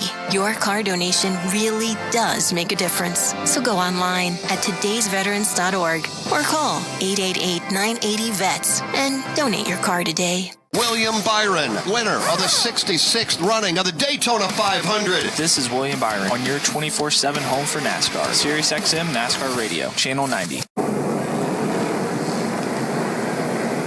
Pit road is open at the end of stage 2, and the lone wolf amongst the top 10 appears to be Nick Sanchez. He is working his way down the back straightaway right now. He'll go around turn 3 and 4 and pit on the front side. Tanner Gray is also making a stop. Corey Day, we see Ty Dillon down there as well. Just about everybody except for Corey Day is pitted on the front stretch side. Nick Sanchez is coming towards Jason Toy now. 35 miles per hour. If you're looking at it for Nick Sanchez, they're going to hit the mark about 6 pit stalls in from turn number 4. Kevin Bono Mannion thinks this is the opportunity that they have to have those fresher tires out there to try to have something a little bit more than what the drivers will have later on in this race. Sunoco Fuel's going in. They're going to have enough of that. Ty Dillon is in for 4 tires at Sunoco Fuel. Matt Mills here on this end of pit road. It is going to be Nick Sanchez all by himself making his way off the pit lane. How about Alan? You got anybody over by you? A lot of talk on the radio, but no takers down here. Well, as Connor Zilish now, the second round of pit stops over here, is on pit road to assess some of the damage. Ben Rhodes, the championship contender, the former champion on the cut line, he went a lap down, so he gets to pit now. They're just way too loose. Talked to his crew chief, Doug Randolph, who said once it turned tonight, the truck got way too loose. They're in for a fix trying to salvage the night. Jake Garcia among some of the other trucks making a stop under this caution flag, with Corey Heim showing pulling the way over Christian Eckes and Rajah Caruth getting set to go here in stage number 3 in just a few laps from now. So we'll see what those new tires do for Nick Sanchez. He's got a lot of trucks to pass, but plenty of time to do it. 85 laps as it sits right now, to be a little bit less than that once we go back green to run to the finish. The Blue Green Vacations fastest lap of the race so far was run by Corey Heim on lap 6 at a 15.938 seconds. Blue Green Vacations is the official vacation ownership provider of NASCAR and invites you to believe in the power of vacation. With Blue Green, you can create a lifetime of memories at our collection of unique, locally inspired resorts and enjoy exclusive access to VIP NASCAR experiences. Start your vacation journey today at bluegreenvacations.com. Let's reset the running order for you as we are just a couple laps away from going back under the green flag. Corey Heim is the race leader over Christian Eckes, Rajah Caruth, Lane Riggs, and Stuart Friesen. William Sawalich rounding out the top 6 with Matt Craft in 7th, Dean Thompson 8th, Chase Purdy 9th, and Daniel Dye will complete the top 10. Taylor Gray is 11th right now. Ty Majeski up to 12th. Started deep in the field, started last. He's up 23 spots, up to 12th now. Playoff driver Grant Enfinger is 13th. Playoff driver Tyler Ankrum is 14th. Jack Wood is 15th. Nick Sanchez is 16th. He's second to last of the playoff drivers, last on the lead lap right now. But as Jason just documented, the first one on fresh tires. Everybody else pitted about 80 laps ago, so we'll see what Sanchez can do restarting 16th. Tanner Gray is down to 17th. Timmy Hill 18th. Fred Holmes 19th, and Ty Dillon is 20th. Jake Garcia runs 21st. Matt Mills 22nd. Caden Honeycutt 23rd. Connor Mosack 24th, and Bailey Curry 25th. Stephen Parsons runs 26th. Corey Day is 27th. 28th is Lawless Allen. Connor Zilich 29th after being involved in an incident. Spencer Boyd 30th. Then it's Ben Rhodes, Justin Mondiak, Mason Maggio, Keith McGee, Tyler Tomasi, and Connor Jones rounding out the 36 trucks on the racetrack. So the top 15 all pitted on lap 60. Sanchez pitted, as we just said, on lap 114 just 3 laps ago and took tires. Jason, what do you think? Is that going to be the right call for these guys? Well, and what's funny about it is listening to Kevin Bono Mannion, the crew chief there for Nick Sanchez, but also the spotter who's up top next to Tim Catalfano out there. The biggest thing is they're saying big picture. You don't have to be greedy here off the start. Big picture racing in the aspect, they want to get the points. They want to continue to build those points up before they go to Kansas. If they can get the win and conserve here for later on, and honestly, time's going to go quick, so they can't conserve too much, but they don't need to go for the home run ball right away here for them. They're looking at the big picture. That's what they're preaching to Nick right now, to just be calm and pick them off one by one when you can. He definitely has a fast truck. He'll have the tire advantage and about 80 laps to try and carve his way through the field past 15 trucks. Well, we got a minute. Let's pause 10 seconds for station identification on the Motor Racing Network. 24/7, 365 coverage of all things NASCAR. All things NASCAR happens exclusively on SiriusXM NASCAR Radio, Channel 90. Working caution flag laps at the end of Stage 2 here at the Bristol Motor Speedway, the UNOH 200, presented by Ohio Logistics for the NASCAR Craftsman Truck Series. My name is Dylan Welch, along with Kyle Rickey in the MRN broadcasting booth. Tim Catalfalmo is handling all the action in the turns. Jason Toy and Alan Cavana have everything handled down at pit side and track side. Corey Heim has led most of the way, 59 laps. Connor Zilich has led 41 laps, but just spun off the front bumper of Nick Sanchez a few laps ago. We'll come to the one to go right here and try and get things restarted for the final 80 laps. And that means the field will be coming to the Geico Restart Zone, presented by Geico. Is your insurance playbook lacking? Switch to Geico and get all your insurance coverage from one place. Go to geico.com today to get started. So Corey Heim has chosen the outside lane as the race leader, with Christian Eckes restarting to his inside. Lane Riggs, who is 4th, will start there outside of row number 2, and Rajah Caruth starts inside of that second row. It was hot and heavy racing action all the way through Stage 2 and the end of Stage 1, and now with all the real points on the line, don't expect it to be any different here. We'll come back to green with 80 laps to go, and a chance for somebody to punch a ticket to the second round of the NASCAR Craftsman Truck Series playoffs. Stage 3 here at the Bristol Motor Speedway, set to get underway. Some familiar names at the front: Corey Heim, Christian Eckes. Eckes, the most recent winner here at Bristol earlier this season. Pace truck is on the pit lane. Here come the race leaders off of turn number 4. Corey Heim in the outside gets to jump by a truck length as the race leader back to 1. Nice restart for Corey Heim. He goes from the top side of the racetrack and goes down to the bottom to take the lead. Here comes Lane Riggs with a head of steam looking for the lead in turn 3. Boy, head of steam is no joke. He had a great shot of momentum off the high side of 2, uses it again off of 4. Lane Riggs to the lead in turn 1. What a power move for Lane Riggs. He rockets to the front here at Bristol and now will clear Corey Heim for the top spot off turn 2. Been so comfortable in that outside lane all night thus far, and that's where he is right now, taking the top spot, looking for his second consecutive win in the series. He's the race leader by a truck length. Riggs now takes his yellow F-150 to the bottom in turn number 2. Corey Heim in second, slides up off the corner. He's got Christian Eckes bearing down on him. Boy, and Heim faded up and put a block on Eckes, trying to race him to the high line. It worked. Heim hangs on to second, but Eckes styles up the low lane. Eckes goes to the bottom. Corey Heim goes upstairs as they continue to fight for second. Further back, side by side for fourth, Carruth and Stuart Friesen. Stuart Friesen top side, Rajah Carruth to the bottom. That is 4th and 5th on the speedway. Battle for second has singled out. Corey Heim has that position and is trying to pull away from Christian Eckes. They have lost touch from race leader Lane Riggs, who goes back to the bottom of the racetrack and pulls away by about 5 truck lengths. Racing from 4th on back is the best back in the corner. Stuart Friesen trying to get around Rajah Carruth for that spot. It looked like he was going to give the bumper to Carruth in turn 1. Thought better of it, and now we'll follow him back to the corner. William Sawalich right there as well. He works to the inside of Stuart Friesen momentarily in that race for 5th. Friesen too strong off the outside lane, holds on to the spot for now. Friesen takes his Tundra right to the yellow line on the bottom of the racetrack. William Sawalich in his tire tracks up off the corner. Sawalich in the outside lane, just out of the top 5 on Stuart Friesen. Race for second heats up once again.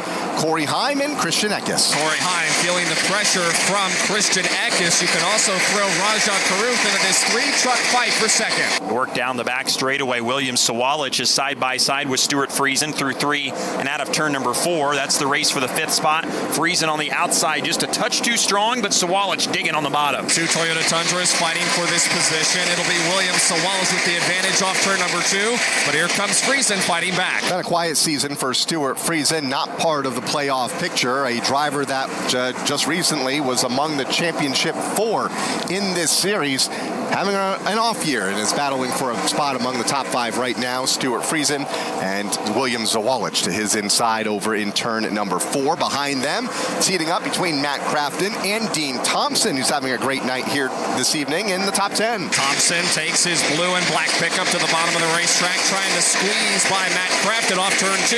Can't do it. He'll have to follow Crafton back to 3. Ahead of them and off of turn number 4, battle for second. Christian Eckes has gotten to the inside of Corey Heim. They race back to 1. Yeah, Eckes seems to be a little bit quicker than Corey Heim. The problem is Heim is up on the outside lane, and Eckes just can't quite put the power down on the bottom of the racetrack. That is the race for the second spot, about a half second behind the race leader, Lane Riggs.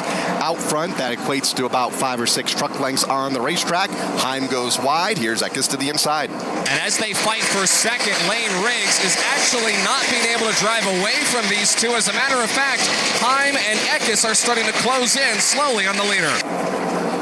Back to turn number 1 they go as they continue under the green flag. Lane Riggs closing in on some traffic. Corey Heim in second. Then it's Christian Eckes, and they are both about to be closed up by Rajah Carruth. Up to 4th and wanting more in 1. Carruth wants to get by both Heim and Christian Eckes so he can try to fight for the top spot with Lane Riggs. For now, he's a half a truck length behind Eckes. Let's take a look quickly at the biggest movers and losers so far to this point, presented by Craftsman. Take advantage of special deals now at Ace Hardware. You can visit craftsman.com. Kyle, there's been a couple trucks that have been on the move since the start. Including Ty Majeski, who's on the racetrack looking for more. He has gained 23 spots so far in this race, currently 12th on the racetrack. Caden Honeycutt has gained 18 spots. Lane Riggs is the race leader, has gained 17. On the flip side of things, there's been some trucks going the other way as well. Connor Zilic, who just got spun at the end of stage 2, down 28 positions from his pole position starting spot. Connor Jones, Stephen Parsons, Ty Dillon, and Tanner Gray also all going the wrong way. Back out onto the racetrack, 63 laps to go. Lane Riggs continues to lead over Corey Heim, Christian Eckes, and Rajah Caruth. That's the first battle on the speedway. They work off of turn number 4. Caruth gets to the left rear of Eckes in the race for third. Yeah, Christian Eckes had been pushing the issue with Corey Heim, but now he's fallen off of the back bumper of Heim and has got to deal with Rajah Caruth for third. This well behind Lane Riggs, the race leaders. They come back off of turn number 4, about 10 truck lengths to Corey Heim in second. Then it's Eckes and Caruth third and fourth. As they fight for third, a little bit further back, Dean Thompson just gave Chase Purdy the boot going down the back straightaway.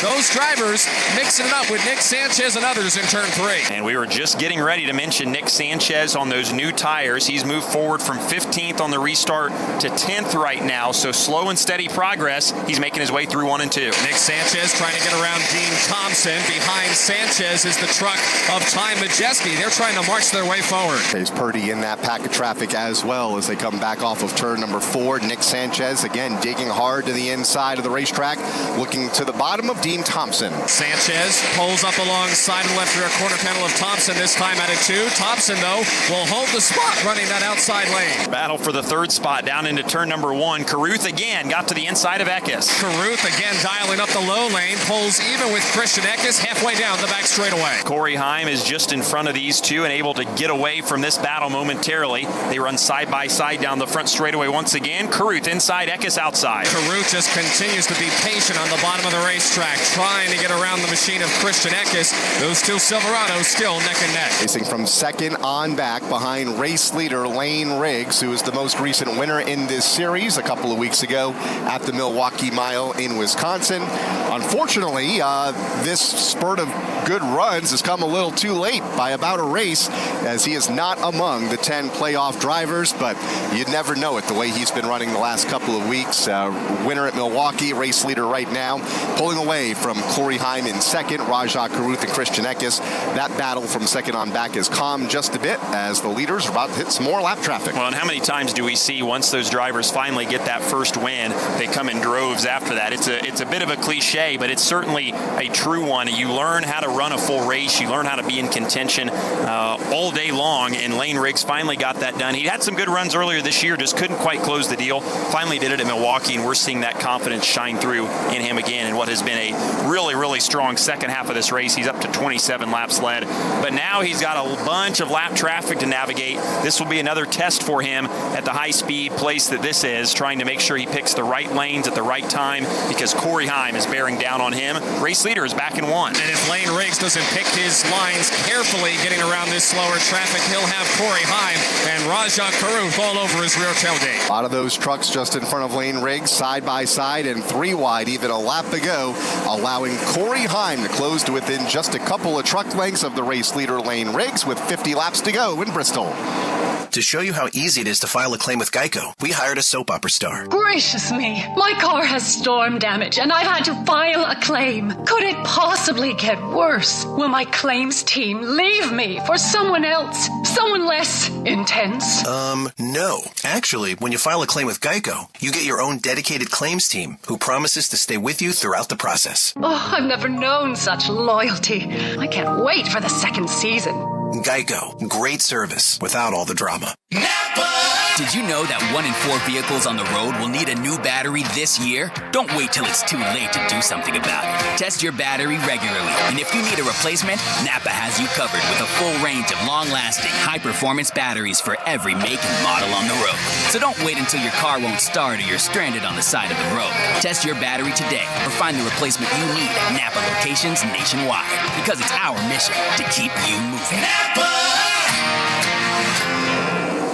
Down to 47 laps to go here tonight at the Bristol Motor Speedway. Lane Riggs threading the needle through a lot of lap traffic, as is Corey Heim. The interval between the top two is stabilized at right around a half a second. From Bristol Motor Speedway, this is the Motor Racing Network, the voice of NASCAR. Power. Comfort. The all-new 2024 Squares. The patented toe box helps give you more balance, stability and energy transfer, giving you better performance. And these great-looking new Squares are lighter and more comfortable. Go to squares.com. Save $20 now with code SXM. Squares, the best golf shoes I've ever worn. Gear up. Visit the NASCAR shop online to find all of your favorite officially licensed NASCAR product. The NASCAR shop is the official online store of NASCAR and your destination for all of your favorite hats, t-shirts, diecast, and more. Whether tailgating, home gating, or anything in between, visit NASCAR.com/shop for the widest assortment and best selection of NASCAR gear today. Eric Jones is a two-time winner. Hey, it's Eric Jones. Catch SiriusXM NASCAR Radio Live or pull up your favorite shows anytime on demand with the SiriusXM app. Back at the Bristol Motor Speedway and under caution for the third time here tonight for a two-truck incident off of turn number 4. Caden Honeycutt and Daniel Dye coming together. Both have damage, but both were able to pull away after some contact up the front straightaway. They are now making their way to the pit lane. We have 43 laps to go. And Dylan, it's time for an update brought to you by Pfizer. Let's take a look at the defending champion, Ben Rhodes. We talked about earlier in the night, he needed a good run. Well, he's not having it here tonight at Bristol. Yeah, he has gone the wrong way all night. Sits 30th right now on the leaderboard. 2 laps down. Has just been battling an ill-handling truck from the sounds of it all night long. Got lapped early and then got lapped again, and it just has gotten worse. Just about every lap he's made around the racetrack. He came in here 2 points below the cut line and now sits 18 points below the cut line. That's not necessarily a must-win going to Kansas next week, but certainly not as good of a position, if you can call it that, as he was in at the start of tonight. And the fact that playoff driver Daniel Dye just had an issue here on the front straightaway. That helps him. He has made his way to the pit lane. That will help Ben Rhodes, who is currently being scored in the 30th position. Daniel Dye back in 28th, and it looked like there might have been a tire down on the Daniel Dye truck as he came off of turn number 4. Truck got sideways. Caden Honeycutt had nowhere to go. They made contact both on the pit lane and will continue on. Well, I thought they were going to continue on. Caden Honeycutt has come to a stop in the infield, and he'll need some assistance back to his transporter. And you mentioned Daniel Dye. He is the truck that is directly ahead of Ben Rhodes in the points chase. So Dye sits 6 points below the cut line right now behind Grant Infinger, and Rhodes, as we sit now, is 18 points. So if anybody was going to have a problem, the Dye truck having an issue helps Rhodes the most. Been a lot of news out of this NASCAR Craftsman Truck Series since they last raced at the Milwaukee Mile, including the schedule for next year. On February 14th, they'll open up in Daytona, but a lot of new venues coming to this series in 2025. We'll tell you more about that in a moment as we go to the infield and Alan Cavana. A lot of anger down here in the 45 pit right now because they made him stop on the racetrack thinking oil was leaking, but both the driver, the crew, what they can see, they don't think anything's leaking, but they made him stop on the racetrack. Now they've backed up the tow truck. They are begging and pleading with NASCAR officials saying we don't need to be put on the tow truck. Please don't make the driver get out of the truck, but that's exactly what's happened to Caden Honeycutt. Red in the face is how I describe crew chief Phil Gould right now. He does not believe the 45 needs to be put on a tow truck, and the race ended right now. That truck has come to a stop just at the head end of the pit lane off of turn number 4, and we'll need some assistance back to the garage. Talking about the schedule that was announced recently for the trucks, they'll open up as tradition at Daytona on February 14th, but some of those new venues, April 18th, going back to Rockingham Speedway for the first time in a number of years, Lime Rock Park in Connecticut on June 28th, August 8th, going back to Watkins Glen, September 20th to the New Hampshire Motor Speedway, so kind of a Northeast Renaissance for the trucks next year. Going to race at the Roval at Charlotte Motor Speedway on October 3rd for the first time, and then, of course, they will crown their champion on Halloween, October 31st at the Phoenix Raceway next year for the trucks. So good little mix, an expanded schedule next year as well. Going to be fun to see how these trucks perform at some of the new tracks like Lime Rock Park. Yeah, the road courses in the Truck Series always seem to be an exciting match, and I'm looking forward to watching them go back to a couple of those places that they've been to in the past. A triple header at the Roval should certainly be entertaining. Obviously great to have the trucks back at New Hampshire and Rockingham and going back to Watkins Glen. And I think Lime Rock will be fun too. I've always thought that when NASCAR stock cars race on these road courses that are narrow and they're the older tracks and they're the tracks that aren't really designed for stock cars to race on them, kind of like a Mid-Ohio type track, those places always seem to put on an entertaining show. So looking forward to that. Lime Rock's a beautiful facility, beautiful racetrack, and can't wait to watch that one coming up here in this summer. Also some silly season news this week and in the last couple of weeks. Drivers currently in this truck series moving on to the NASCAR Xfinity Series next year. Kaulig Racing has made a couple of announcements. Christian Eckes moving to that program for 2025, along with Daniel Dye, who we just saw involved in an incident here on the front straightaway. And a big announcement for Big Machine Racing this week, and the 48 car in the Xfinity Series, and one of our playoff drivers. That's right, Nick Sanchez, who has driven that car before in a part-time role, will jump into that car full-time. Parker Kligerman, the full-time driver, announced earlier this week or last week that he was stepping down from full-time driving duties, and Sanchez will take over that car starting next year. So a lot of these guys that we're getting to see battle for a championship in the trucks, very good chance we could see him battling for a championship next year in the NASCAR Xfinity Series as well on Saturdays. 37 laps to go. Cleanup continues off of turn number 4. Let's take you through the leaderboard as we are getting down to it here with just 37. It'll be 36 laps to go.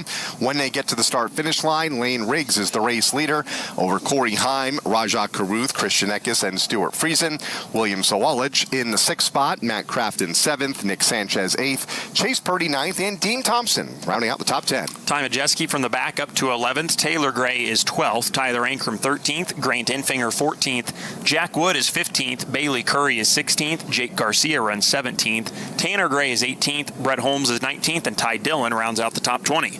Corey Day runs in 21st, Stephen Parsons in 22nd, Timmy Hill 23rd, Connor Mosack 24th, and Wallace Allen 25th. And it's Matt Mills, Connor Zillage, Daniel Dye, Ben Rhodes, and Justin Mondiak, the top 30. And then the rest of these drivers have had issues here and have been off the pace. 31st, Spencer Boyd, Mason Maggio 32nd, Keith McGee 33rd, Caden Honeycutt, just involved in the incident a moment ago, 34th, Tyler Tomasi 35th, and Connor Jones in 36th. Cleanup efforts continue around the racetrack. One of these vehicles, either Daniel Dye or Caden Honeycutt, dropped fluid effectively all the way around the apron, it appears, except for maybe on the front straightaway. So they are working heavy cleanup on the back straightaway right now. A big dust cloud from the kitty litter that has been applied to soak up some of that fluid has swarmed over the backside of the racetrack here, and the sweeper trucks currently sweeping around the apron in turns 1 and 2, as well as at the exit of 3 and 4. So still a few laps away probably from going back to green, but when we should have close to 30 laps to go, and it'll be an all-out shootout to the finish of this one. Going to be a shootout indeed. At the end of this one, Tim Catalfamo, how's the track look on the back straightaway? Back to Tim.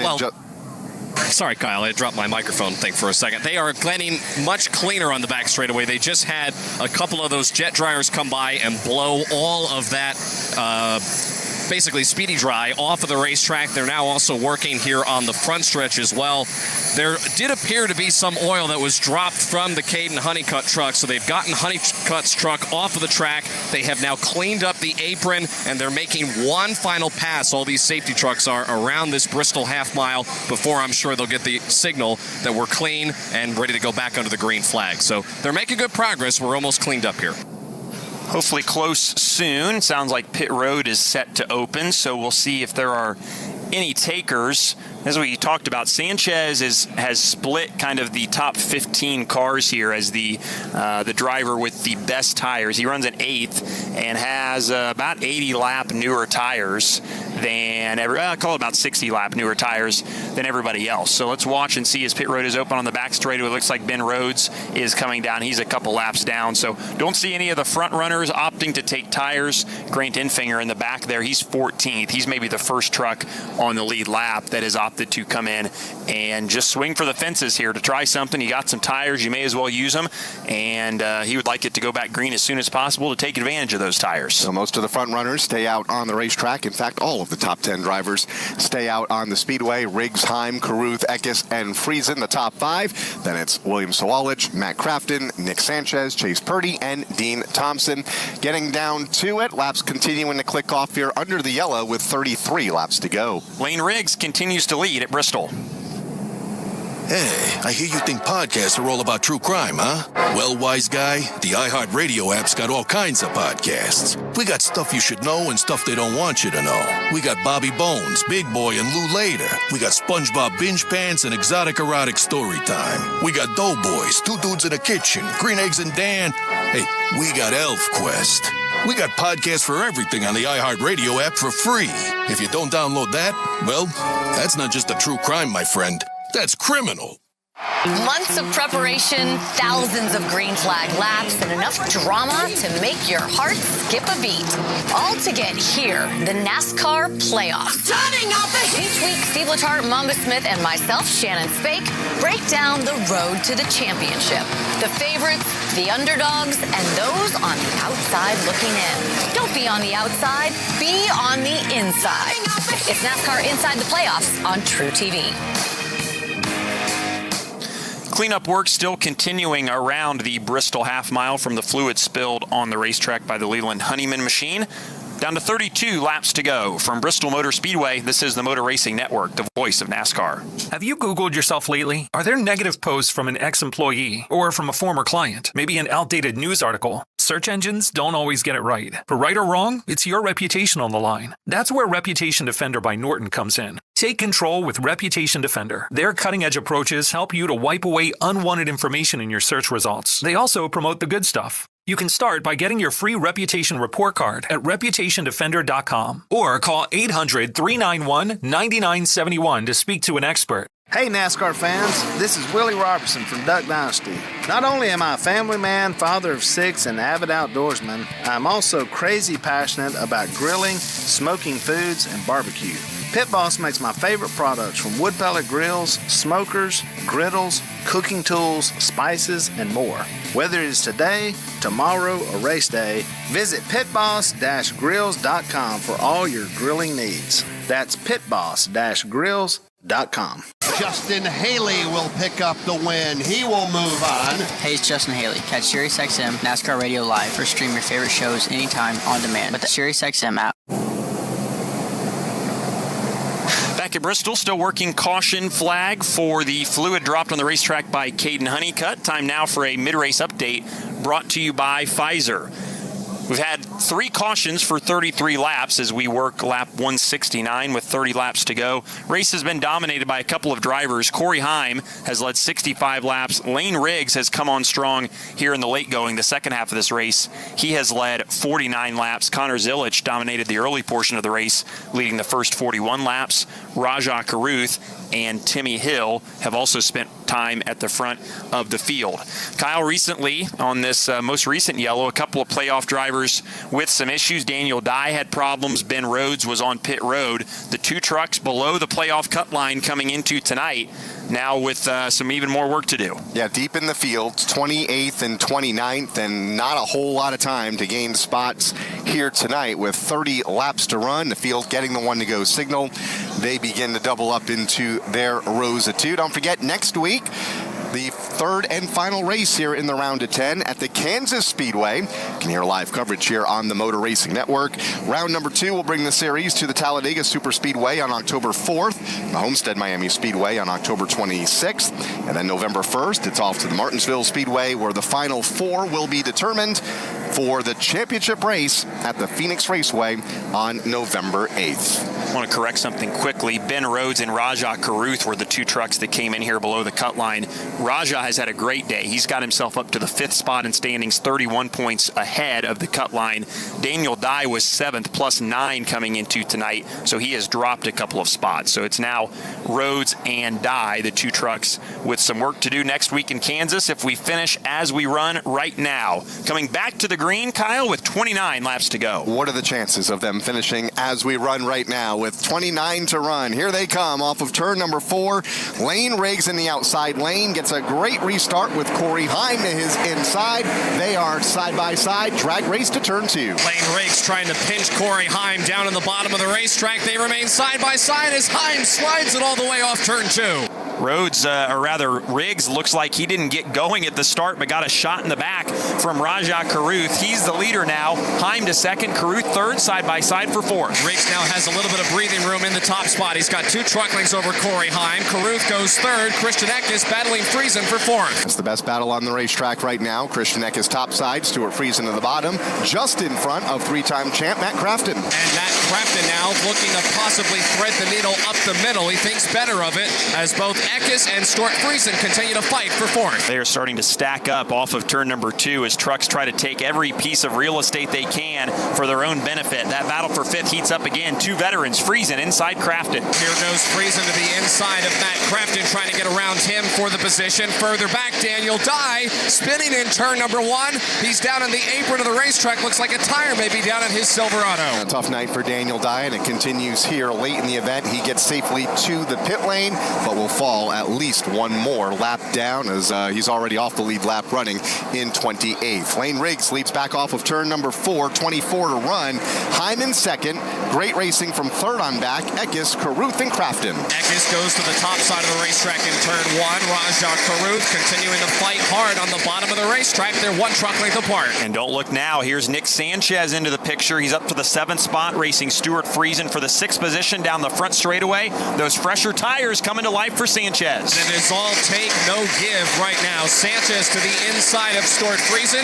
They come close together off turn number 2 and race wheel to wheel in 3. Sanchez to the inside, Friesen top side, 1 truck length behind Matt Crafton. That is 6th and 7th on the speedway. A little bit further up, Corey Heim trying to do something to chase down Lane Riggs. He went all the way to the outside wall in turn 1, does the same in turn 3. Caruth has closed in on Eckes in the race for the 3rd position. They work off of turn number 4, nose to tail back into 1. This is the best battle inside of the top 5 for third between Eckes and Caruth all night long. It seems like they have not been able to get away from each other. They continue to fight for that spot. Nearly made contact off of turn number 2, did those trucks of Eckes and Caruth. They continue to race for third, about a second behind the race leader, Lane Riggs. Outside Eckes, inside Caruth up the backstretch. 2 Silverados battling for third. Eckes for the moment has been able to hold off Caruth because Eckes has the drive off the corner on the outside lane. They've not lost too much ground to the top 2. About 10 car lengths separate Corey Heim from Eckes. Trouble turn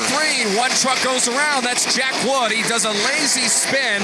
He was racing someone towards the back end of the pack as his Silverado goes for a lazy spin on the apron in turn 4. And that'll put us under the caution flag for the 4th time here tonight. Solo incident involving Jack Wood off of turn number 4. Doesn't look like there was any contact. He is able to pull away from the scene and will rejoin at the tail end of the field with now 18 laps to go.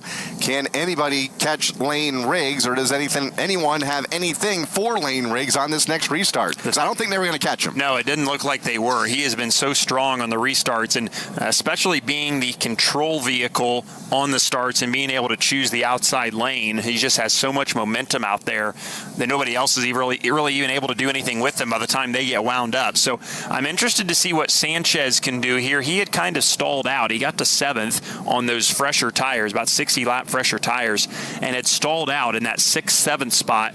I'm not sure if these heat cycles maybe are affecting the tires, taking away some of their effectiveness, but when they're all stacked up like this together, sometimes that's an opportunity where you can go where they're not and take advantage of those newer tires. So be curious to see if Sanchez is able to do anything here once we go back green. Working lap 183, 17 to go. The spin by Jack Wood initiated by Ben Rhodes as they were racing into turn number 3. A little bit of contact between those 2 trucks.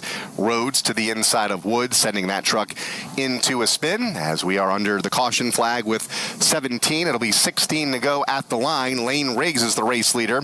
Corey Heim still in second, the leading playoff driver. Christian Eckes, also a playoff driver, is third. Playoff contender Rajah Caruth 4th, and Matt Crafton rounding out the top 5. Stuart Friesen is 6th. Then Nick Sanchez on those fresher tires has made his way up 7th.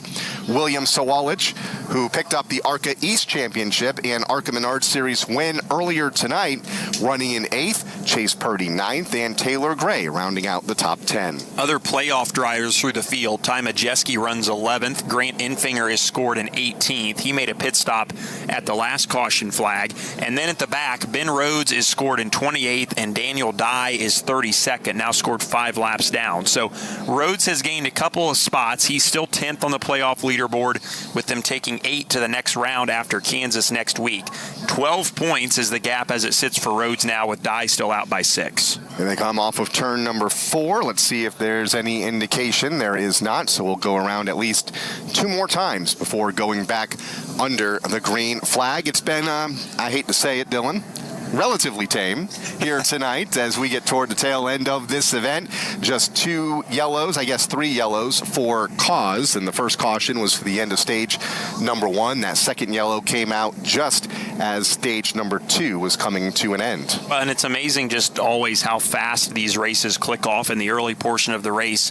55 laps a stage clicks by in a very, very big hurry in the blink of an eye, and here we sit now with 15 laps to go. And as we idle around under caution, that just takes more time and more laps off the board for some of these drivers with some work to do. Somebody like a Grant Infinger who runs in 18th. By the way, he's had a top 10 in every single one of his 8 career starts here at Bristol, and he's got several spots to make up if he wants to keep up with that trend, and would certainly help his playoff causes as well, as he's only 6 points above the cutoff line right now. Field gets the 1 to go signal. They will choose here on the front stretch, and no surprise, Wayne Riggs will choose the outside lane. Corey Heim to his inside.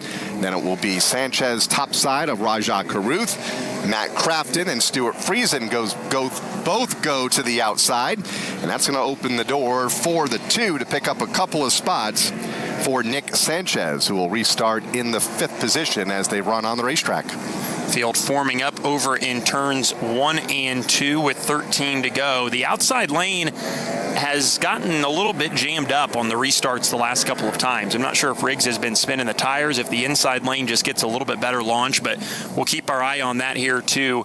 The pushing and shoving is only going to ramp up that much more as we close in on the end of this race, and what breaks that they may have given Riggs, those trucks behind him on previous restarts, maybe not so inclined to give him here if the similar situation were to arise. So important for everybody to get a good clean start here, get up through the gearbox, make sure the tires don't spin, then get down to turn 1 and race it out from there. Lane Riggs has been pretty solid in that department. As the green flag comes out, Corey Heim stays with him. Here's Rajah Caruth, 3 wide for the race lead. Caruth forced his way to the inside of Corey Heim, trying to go 3 wide for the lead as Riggs gets away to the top spot. Now Caruth battles Heim for 2nd. That's what Riggs likes to see. Top 2, 2nd and 3rd behind him battling. Heim will take 2nd, sweeps around the outside of Caruth for that spot. Caruth continues to drive hard on the bottom of the racetrack. Meanwhile, Corey Heim will stick to the outside. Here's Christian Eckes making contact with Caruth in turn 3. As Lane Riggs pulls away at the front of the field by 3 truck lengths over Corey Heim, then it's going to be Rajah Caruth and Christian Eckes who goes topside. I think Eckes has lost his patience with Caruth. He nearly turned Rajah in turn 3 last time by. Now he looks to his outside in turn 3. Yeah, it's all take, no give right now for sure at the front of the field. Lane Riggs scampering away, 5 truck length advantage for him. Lane Riggs goes back to the bottom. Corey Heim will run the outside. He's got a challenge. Does Heim to his inside, courtesy of Caruth. And they come back off of turn 4. Corey Heim outside lane, Caruth to the bottom. It's allowing Lane Riggs to continue to pull away at the front of the field with 9 laps to go. That lead now for Lane Riggs is up to 5 truck lengths off turn number 2. He is setting sail. Meanwhile, Heim has got his hands full with Rajah Caruth and Christian Eckes. Jake Garcia in the wall a little bit further back in the pack. We stay under green flag conditions for now. Lane Riggs is away with the lead, but a good battle for 2nd. Caruth now goes to the outside lane in turn 1, trying to get a nice run off the corner. He pulls right up to the back bumper of Corey Heim. Heim goes to the outside lane once again. That's where he has run best here most recently in this event.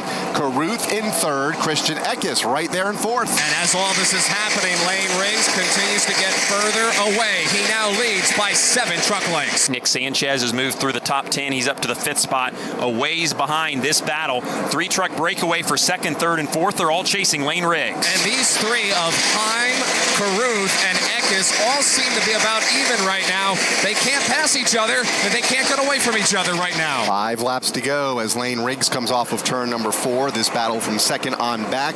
1 full second behind Riggs, led by Corey Heim. Both Heim and Carruth have moved up to the top side of the racetrack. Christian Eckes trying to do something different. He's gone to the bottom. He has. He's about the only one amongst the top 5 that is down there on the bottom. Nothing to show for it this time. He stays in line in the 4th spot. Now Carruth will change lanes. He'll go back down to the bottom against the yellow line.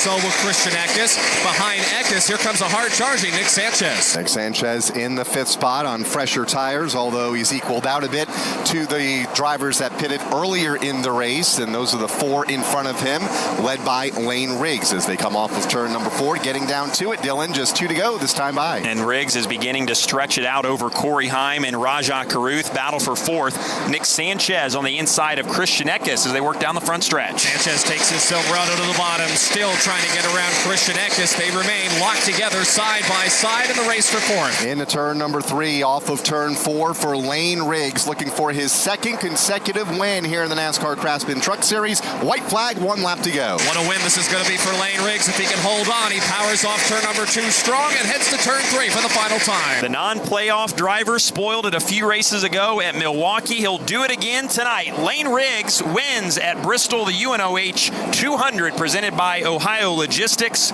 Corey Heim is 2nd, Rajah Carruth 3rd, Christian Eckes and Nick Sanchez round out the top 5. Lane Riggs went everywhere he had to tonight to get track position and get to the front of the field and is going to wind up in victory lane. Let's go to his pit now. High fives all around. These guys are starting to get used to it. They did it at Milwaukee a couple of weeks ago. This kid loves the short tracks. He grew up on them, late model racing.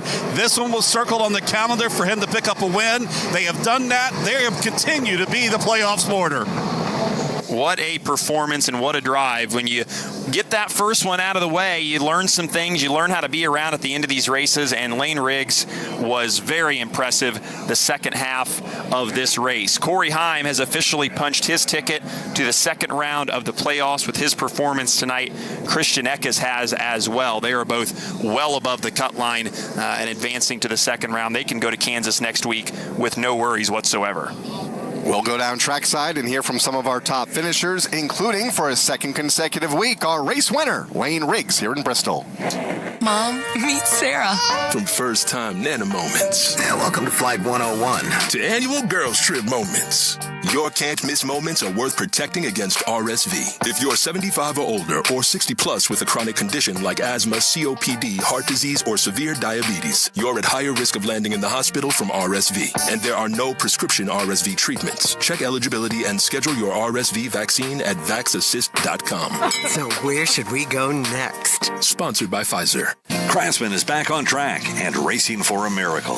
Help support your local Children's Miracle Network Hospital and save 20% off select Craftsman V20 products. Shop this deal of the race at Ace Hardware. Do it fast. Do it proud.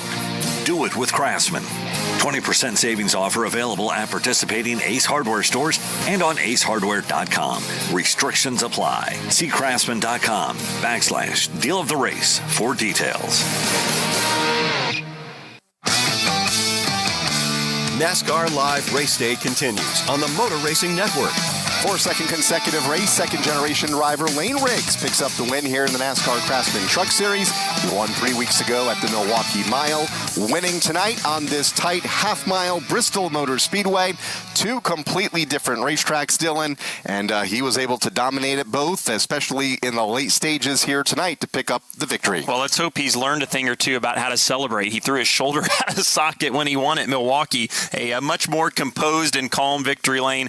He's been here before. He knows what it's all about, and a really impressive drive for this young man who continues to just deliver on a lot of the hype and expectations that were on him when he first came into this truck series, and he started to put it all together here late in the year. Let's go down and hear from some of our top finishers with Alan Cavana. Well, it wasn't a win for Rajah Carruth. A lot of smiles, a lot of points, a lot of running up front. How do you describe your night tonight? Just, man, I wish I could do it again, have a shot at that again. I should. What'd you do different? Should have just ran the top. I should have just ripped the top. Like those guys were doing, I was saving it just because it kind of burns your stuff up, and I should have just ran the top.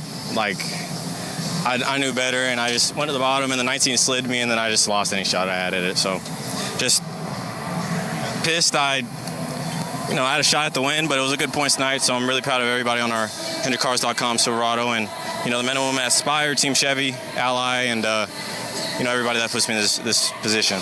A little regret for the driver of the 71, but a really good night points-wise, guys.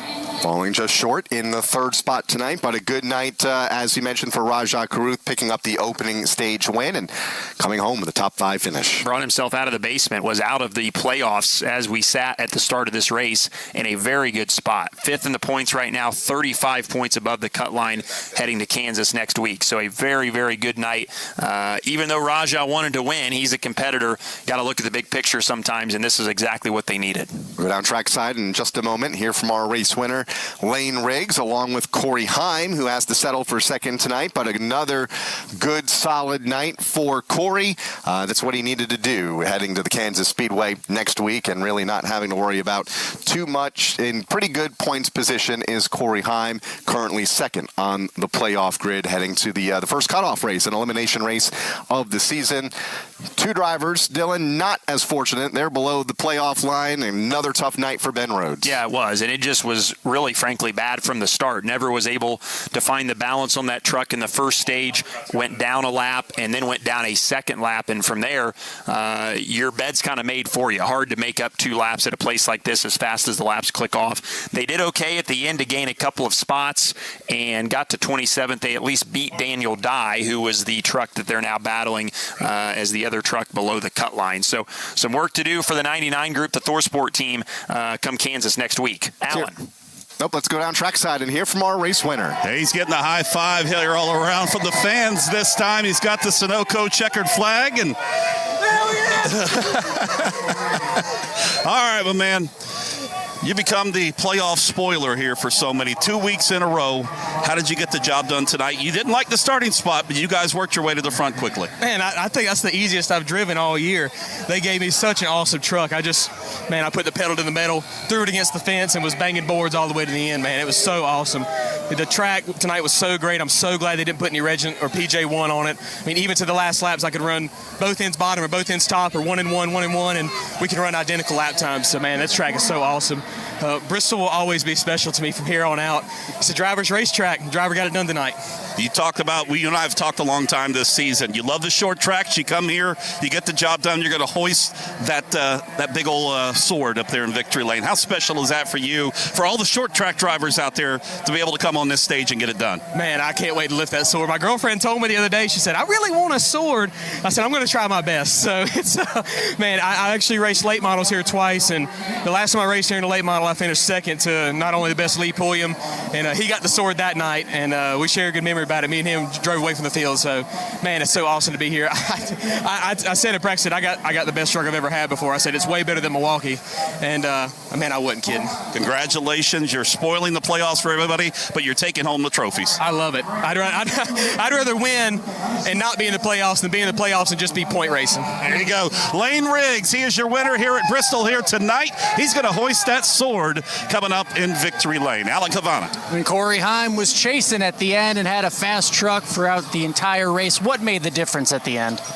Really just track position. Started our day off well with a good qualifying effort, and the name of the game here is definitely track position, especially when the groove is so bottom dominant for the majority of the race. Of course, we were able to widen it out a lot there near the end, and that was a lot of fun. I'm really glad they waited to put the track treatment down for us until tomorrow morning, so that made the race a lot more fun than usual, so happy about that. But to follow up another fall Bristol race with a second, coming back from last year's win is good for us in the playoffs. I think it might clinch us to the next round. I don't know, but it's a good point stand what we needed, so that makes us happy to go to Kansas next week and have some fun. Another wonderful finish for Corey Heim tonight, as we'll go down and talk to Christian Eckes, who did not think his night was going to be as good as it was. Then all of a sudden, look where you are, running top 5, top 3, and a great finish. How'd that happen? Just some great guys. We worked hard to try to get this thing better while we had some time in between qualifying and the race, and got it top 5 contending, but not race win contending. So a little bit of work to do still. So we'll just move on to Kansas and go have some fun there, and then move on to the next round.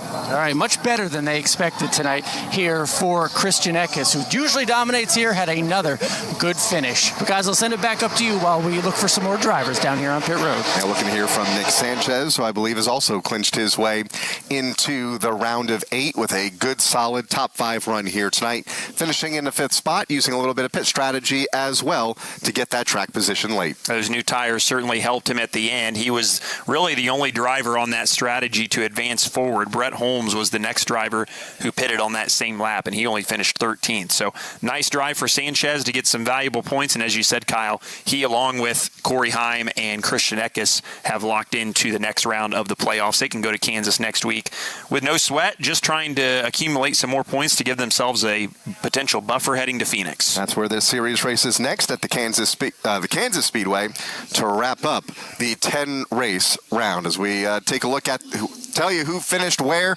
tonight at Bristol. Lane Riggs picking up the race win over Corey Heim in second, Rajah Caruth in third, Christian Eckes fourth, and Nick Sanchez in fifth. Then it was Matt Crafton in sixth, Chase Purdy seventh, Ty Majeski eighth, Stuart Friesen ninth, and Tyler Ankrum 10th. William Sawalich finished in the 11th spot. Taylor Gray was 12th. Brett Holmes finished 13th. Dean Thompson was 14th. Bailey Curry finished 15th. Stephen Parsons was 16th with Grant Enfinger 17th. Corey Day on debut was 18th. Connor Zilich 19th, and Connor Mosak 20th. 21st was Jake Garcia, then Timmy Hill in 22nd after leading laps early. Tanner Gray finished 23rd, Wallace Allen 24th, and Matt Mills 25th. Jack Wood finished 26th, Ben Rhodes 27th, another tough night.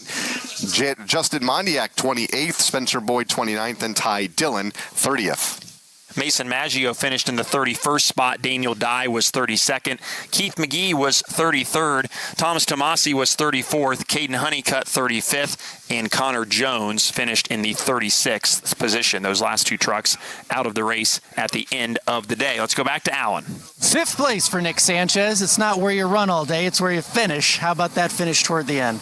Yeah, I think my team called a good strategy at the end of stage 2, pitting and putting me on the offensive side and just going past in trucks. So I think we did a good job. I wish we didn't have that long caution and see if we could have made it further up. But I think all in all, a good night and a good points night. I think we locked in. So just head to Kansas and focus on one thing, winning. There was some contact with the 7, a teammate. What happened there? Yeah, I mean, at the end of the day, it's my fault, right? You know, he was running the bottom, I was running the top. I got a run on him. You know, he lifted a little early to get to the bottom, and I was running the top, trying to clear him off of 4, so I just hit him. You know, my fault, no excuse, and obviously a teammate, it's the last person you want to hit, so yeah, apologize to him and learn from it. Good strategy call, and he moves on. Nick Sanchez still chasing that championship. The Blue Green Vacations fastest lap of the race was run by Lane Riggs at a 15.763 seconds, lap 191 when he was racing to the finish. Start your vacation journey today at bluegreenvacations.com. A good, clean, quick race, just 4 cautions. Dylan, your final thoughts? Well, what a race. Lane Riggs continues to impress. He's spoiled the playoffs in each of the first 2 races, and who's to say he won't go to Kansas and do the same? He's got as much confidence, I think, as anybody does. It's going to be hard to beat Eckes and Heim. Eckes talked at the start of the day about him not being all that confident in the race truck they had, and they still finished 4th. That's pretty solid, pretty impressive. Series does head to the Kansas Speedway next weekend. You can hear live coverage right here on the Motor Racing Network. So for the entire Motor Racing Network broadcast team, Tim Catalfamo had all the action covered out in the corners, Jason Toy and Alan Cavana in the infield and on pit road. For our producer, Pat Jaggers, and our engineer, Steve Fridley. For Dylan Welch up here in the MRN broadcast booth, I'm Kyle Rickey, congratulating Lane Riggs, picking up his 2nd consecutive win here in the NASCAR Craftsman Truck Series, winning tonight's UNOH 200, presented by Ohio Logistics at the Bristol Motor Speedway. Motor Racing Network's coverage of the UNOH 200, presented by Ohio Logistics, has come to you from Bristol Motor Speedway. Brought to you by Craftsman. Shop for special deals at Ace Hardware. Visit craftsman.com/deal of the race. By Blue Green Vacations, the official vacation ownership provider of NASCAR, invites you to believe in the power of vacation. By Geico. Geico's mobile app has 24/7 claim service and on-the-go policy info. Get more with Geico. By Napa. Elevate your engine performance with Napa Full Synthetic Engine Oil. By Toyota. For the latest Toyota racing information, visit toyotaracing.com. And by Sunoco. From NASCAR to your car, Sunoco Fuel helps your car reach peak performance. Our coverage has come to you under an exclusive radio license granted by Bristol Motor Speedway to the Motor Racing Network, solely for the non-commercial use of our listening audience. Any use of the descriptions and accounts of this event without the express written permission of the Motor Racing Network is prohibited. Today's broadcast was directed by Pat Jaggers, broadcast engineer Steve Fridley, studio engineer Andy Pachenik, audio engineer Craig Moore. The president of MRN is Chris Schwartz. Follow NASCAR every day at MRN.com. This broadcast was a production of the Motor Racing Network. Hey folks, I have great news. You can now donate your car and help support Tunnel to Towers. The process is quick and simple, and the proceeds from your generous car donation will go to support the good work that T2T is doing throughout our community. Plus, you benefit by getting a nice tax deduction, and you avoid the hassle of trying to sell that old car. So if you have an extra car and you want to help Tunnel to Towers to help our dedicated veterans, just call 888-980-VETS. Or you can donate your car online at today'sveterans.org. That number again to donate your car and support Tunnel to Towers is 888-980-VETS. That's 888-980-VETS. Or simply go online at today'sveterans.org. Any car is accepted, and they'll pick it up for free. Your car donation really does make a difference. So go online at today'sveterans.org or call 888-980-VETS and donate your car today. If you're a business owner with salespeople, how in the world could you say no to this offer? The top 20% of your salespeople close 80% of the business. 80% of all sales are closed after the 5th attempt, and 83% of all salespeople don't even ask for the sale once. Did you know that 90% of all salespeople have never even read one sales book? How many sales are being lost each month? Simply because your salespeople are not professionally trained how to sell. Hi, this is the world's top sales trainer, Jason Evans. I'm going to give you a free 45-minute video of pure sales training techniques that will increase your company's sales within days, guaranteed. This could double, even triple your company's sales. This video is closing, handling objections, and more. Just call us and leave us a voicemail, their email address, and we'll send you this amazing video for free. Call 800-500-8320. This is how to close from A to Z for any product or service, regardless of industry, whether you sell face-to-face or over the phone. Call 800-500-8320. That's 800-500-8320. Paid for by Power Sales University. Myrtle Beach is the golf capital of the world, and now giving that proud title a deeper meaning. With the PGA Tour on board, we now represent the height and heart of competition at every level. For buddies trips, Myrtle Beach Golf creates priceless memories by the thousands each year, and in Myrtle Beach, kids play free, bringing new generations to the game like never before. Myrtle Beach is golf in every way. Visit playgolfmyrtlebeach.com and learn how you can be a part of it. Tyler Reddick, Ross Chastain, Sirius, Derek Jones, Kyle Busch, XM, Chase Elliott, Ricky Stenhouse Jr., NASCAR Radio, William Byron, Joey Logano, Kyle Larson, Austin Dillon, Channel 90, Martin Truex Jr., Brad Keselowski, Denny Hamlin. The Sirius XM NASCAR Radio post-race show is on. Live from Bristol Motor Speedway, here are your hosts, John Roberts and Lee Spencer. And welcome, everybody. Glad you're with us for this edition of the post-race show. Lee Spencer is out gathering reaction for us as we speak. And also want to open up the phone lines for you tonight. Let us know what you think about what went on the racetrack today, as we've already crowned one champion. And we also know a little bit more about who is going to advance into the next round of the Craftsman Truck Series playoffs. Phone numbers here is 866-PIT-LANE, 866-748-5263. Let us know what you thought and what you do think about this young man's second-generation driver, Lane Riggs from Bahama, North Carolina. He did it in Milwaukee, and he did it again tonight. This time around, though, no dislocated shoulder for Lane Riggs, and we're happy about that.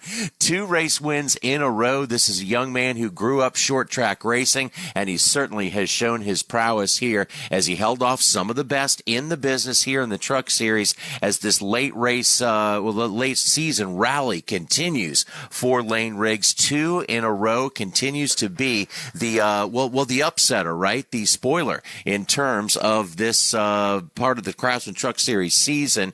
No series regulars, no playoff contenders have won races yet this time around, but boy, Lane Riggs is sure showing what he is all about. It's 866 Pit Lane, everybody. Let us know what's on your mind tonight as we are celebrating once again in Victory Lane with Lane Riggs, as he was able to do it and show everybody that he is going to be a force to be reckoned with. He has the sword from Bristol and a huge victory. This is one you definitely consider a driver's win. It's always a full team effort, but some racetracks put a little bit more in the hands of the driver. And after 4 cautions and some late charges from, again, some of the best in the trucking business, he was able to hold on, and a little bit of a shakeup going on also in terms of championship points. So we'll have more reaction for you here in just a moment, and your phone calls as well.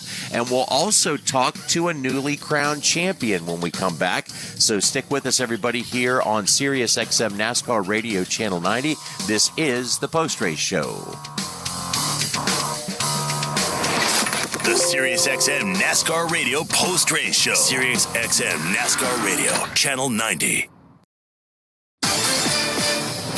Tonight on SiriusXM Sports. A long-time AFL and AFC East rivalry kicks off Week 3 in the NFL. Tune in now as the New England Patriots look to extend their road winning streak to 9 in their series with the New York Jets as they visit MetLife Stadium. On your home for the National Football League, SiriusXM Channel 88 and the SiriusXM app.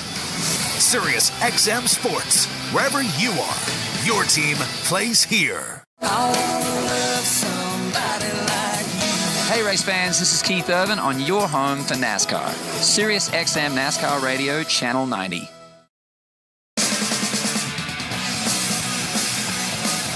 White flag, 1 lap to go. What a win this is going to be for Lane Riggs. If he can hold on, he powers off turn number 2 strong and heads to turn 3 for the final time. The non-playoff driver spoiled it a few races ago at Milwaukee. He'll do it again tonight. Lane Riggs wins at Bristol, the UNOH 200 presented by Ohio Logistics. And welcome back, everybody. This is the post-race show, triple header weekend here. Actually, a quadruple header weekend. If you want to look at the ARCA race earlier today, as a champion was crowned. But one of the first big trophies of the weekend certainly goes to Lane Riggs, the second-generation driver, has done it again, 2 in a row on the short tracks. Definitely a team that is surging towards the end of this season. They are not playoff contenders, but so far they have upset the playoff drivers, as they have been able to take the first 2 victories here in this round of the playoffs. Next time around at Kansas, 2 drivers will be eliminated, but we have 3 drivers who have locked their way in. We'll tell you where the playoff points stand after this, and also we'll take your phone calls as well at 866 Pit Lane, 866-748-5263. One of the busier drivers in Bristol this weekend, of course, is William Sawalich, doing the ARCA race and the truck race. Finished 11th in the trucks, just outside of the top 10. Not too shabby at all, but earlier in the day, he was able to once again put the word champion with his name, as William Sawalich is your ARCA East champion. And after he got that crown, he spoke with Lee Spencer.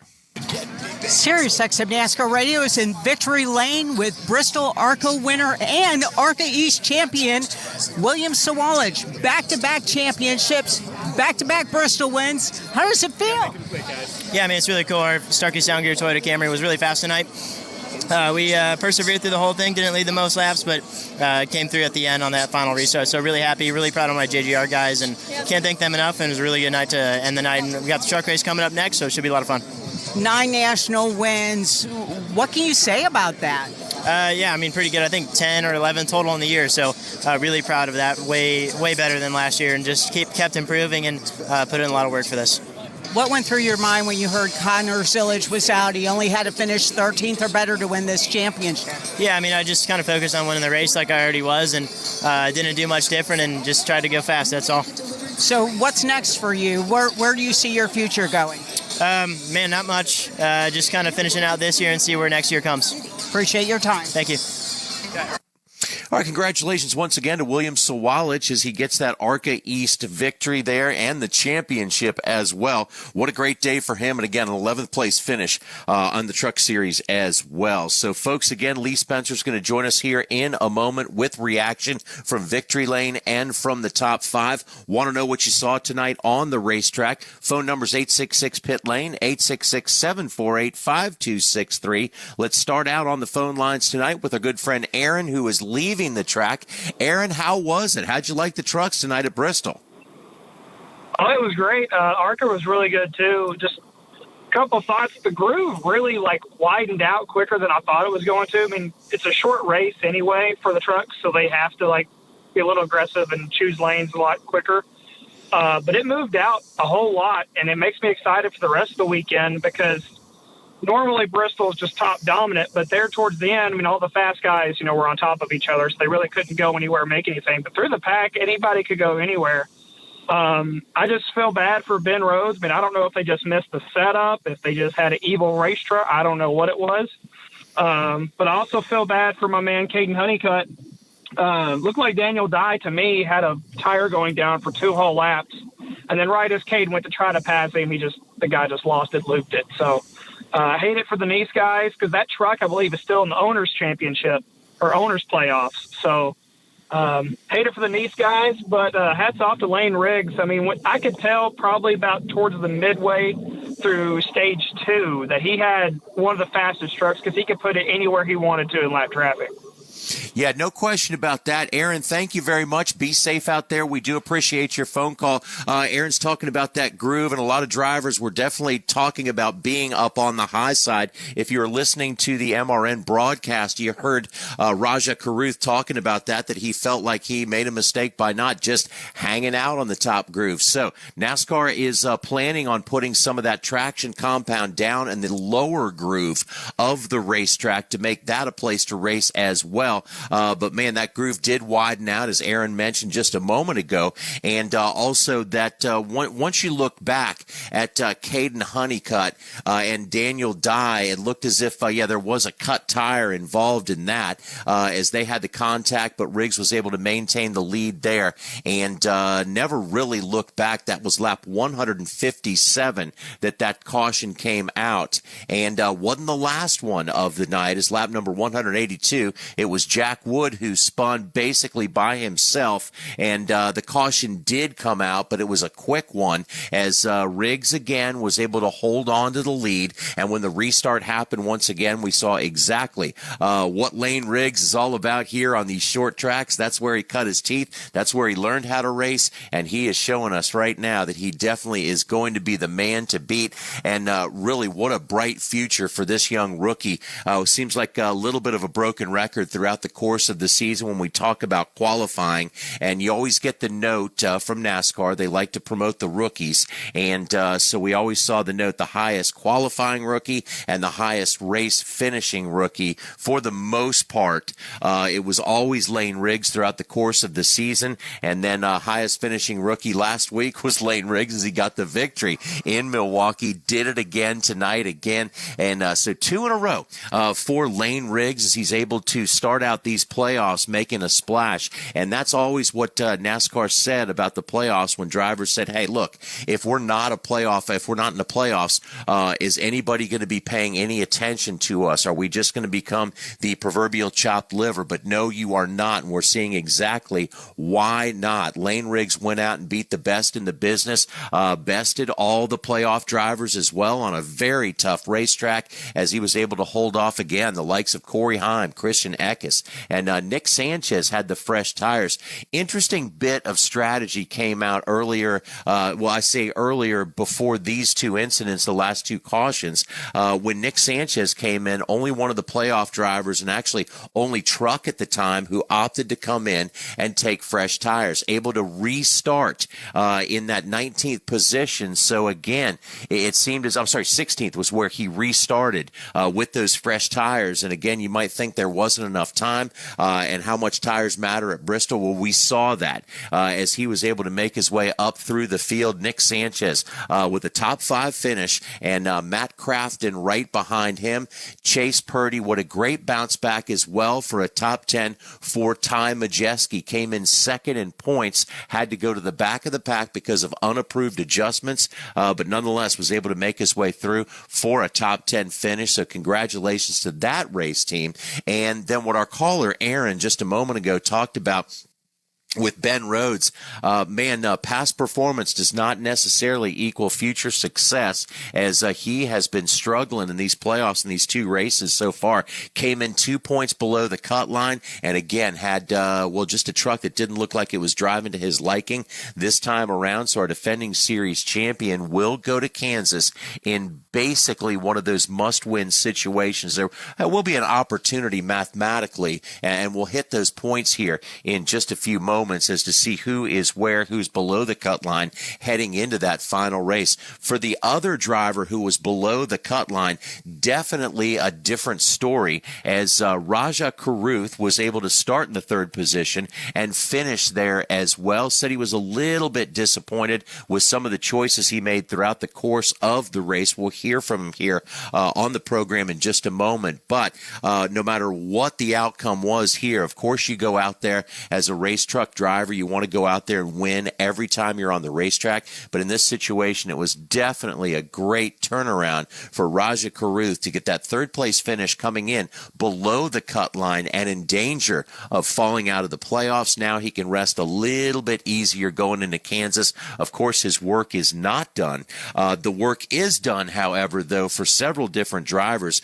Corey Heim unofficially in by points, but I say unofficially because it just hasn't been posted yet. But for all intents and purposes, he is clinched. Christian Eckes is clinched, and Nick Sanchez is clinched into the next round as well by virtue of the number of points they have put together.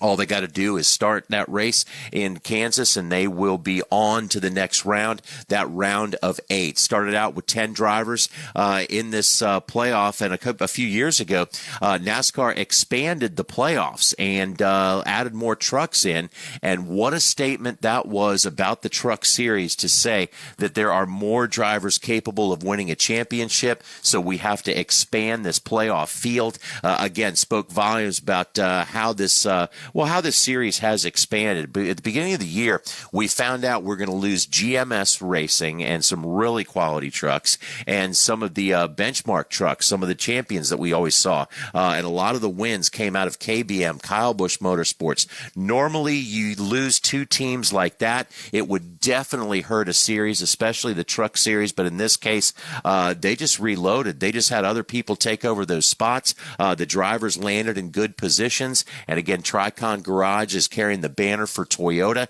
and again, just showing us that the Truck Series is very healthy and very strong when you have 10 people in the series competing for the championship. And now we've had 2 races in this championship drive so far, and they have been won by somebody outside of the playoffs, as Lane Riggs and his front row truck has been able to take the first 2 victories of this round of the playoffs, again, in a huge statement about what is going on in the Truck Series right now. There is great parity and great depth, and therefore we're going to see here shortly after Kansas who's going to move on and whose season for the championship is going to be over, and who will just be out there racing to try to get the spotlight back on them, like Lane Riggs was able to do this evening. Well, it's 866-PIT-LANE, 866-748-5263. Want to know what's on your mind on this Thursday evening on the post-race show, as we get ready to really have business pick up on the racetrack with Cup Series qualifying, Xfinity Series qualifying and racing, and then the big show, the Cup race, under the lights, the Bristol Night Race. That, of course, is this Saturday. And, man, folks, there's an opportunity for you to go out to Bristol. Tickets still remain. Go out and see some of this racing under the lights. It's really second to none. If you've been there before, you know it. If you haven't, you got to see it to actually feel just how great this racing is on this world's fastest half mile. Again, folks, 866-PIT-LANE, 866-748-5263. We'll have reaction from Pit Lane for you and Victory Lane coming up here in just a moment. So stay with us, everybody. This is the Post Race Show. The track may be cold, but the takes are red hot. Call now and tell us your take on today's race. 866-PIT-LANE, 866-748-5263.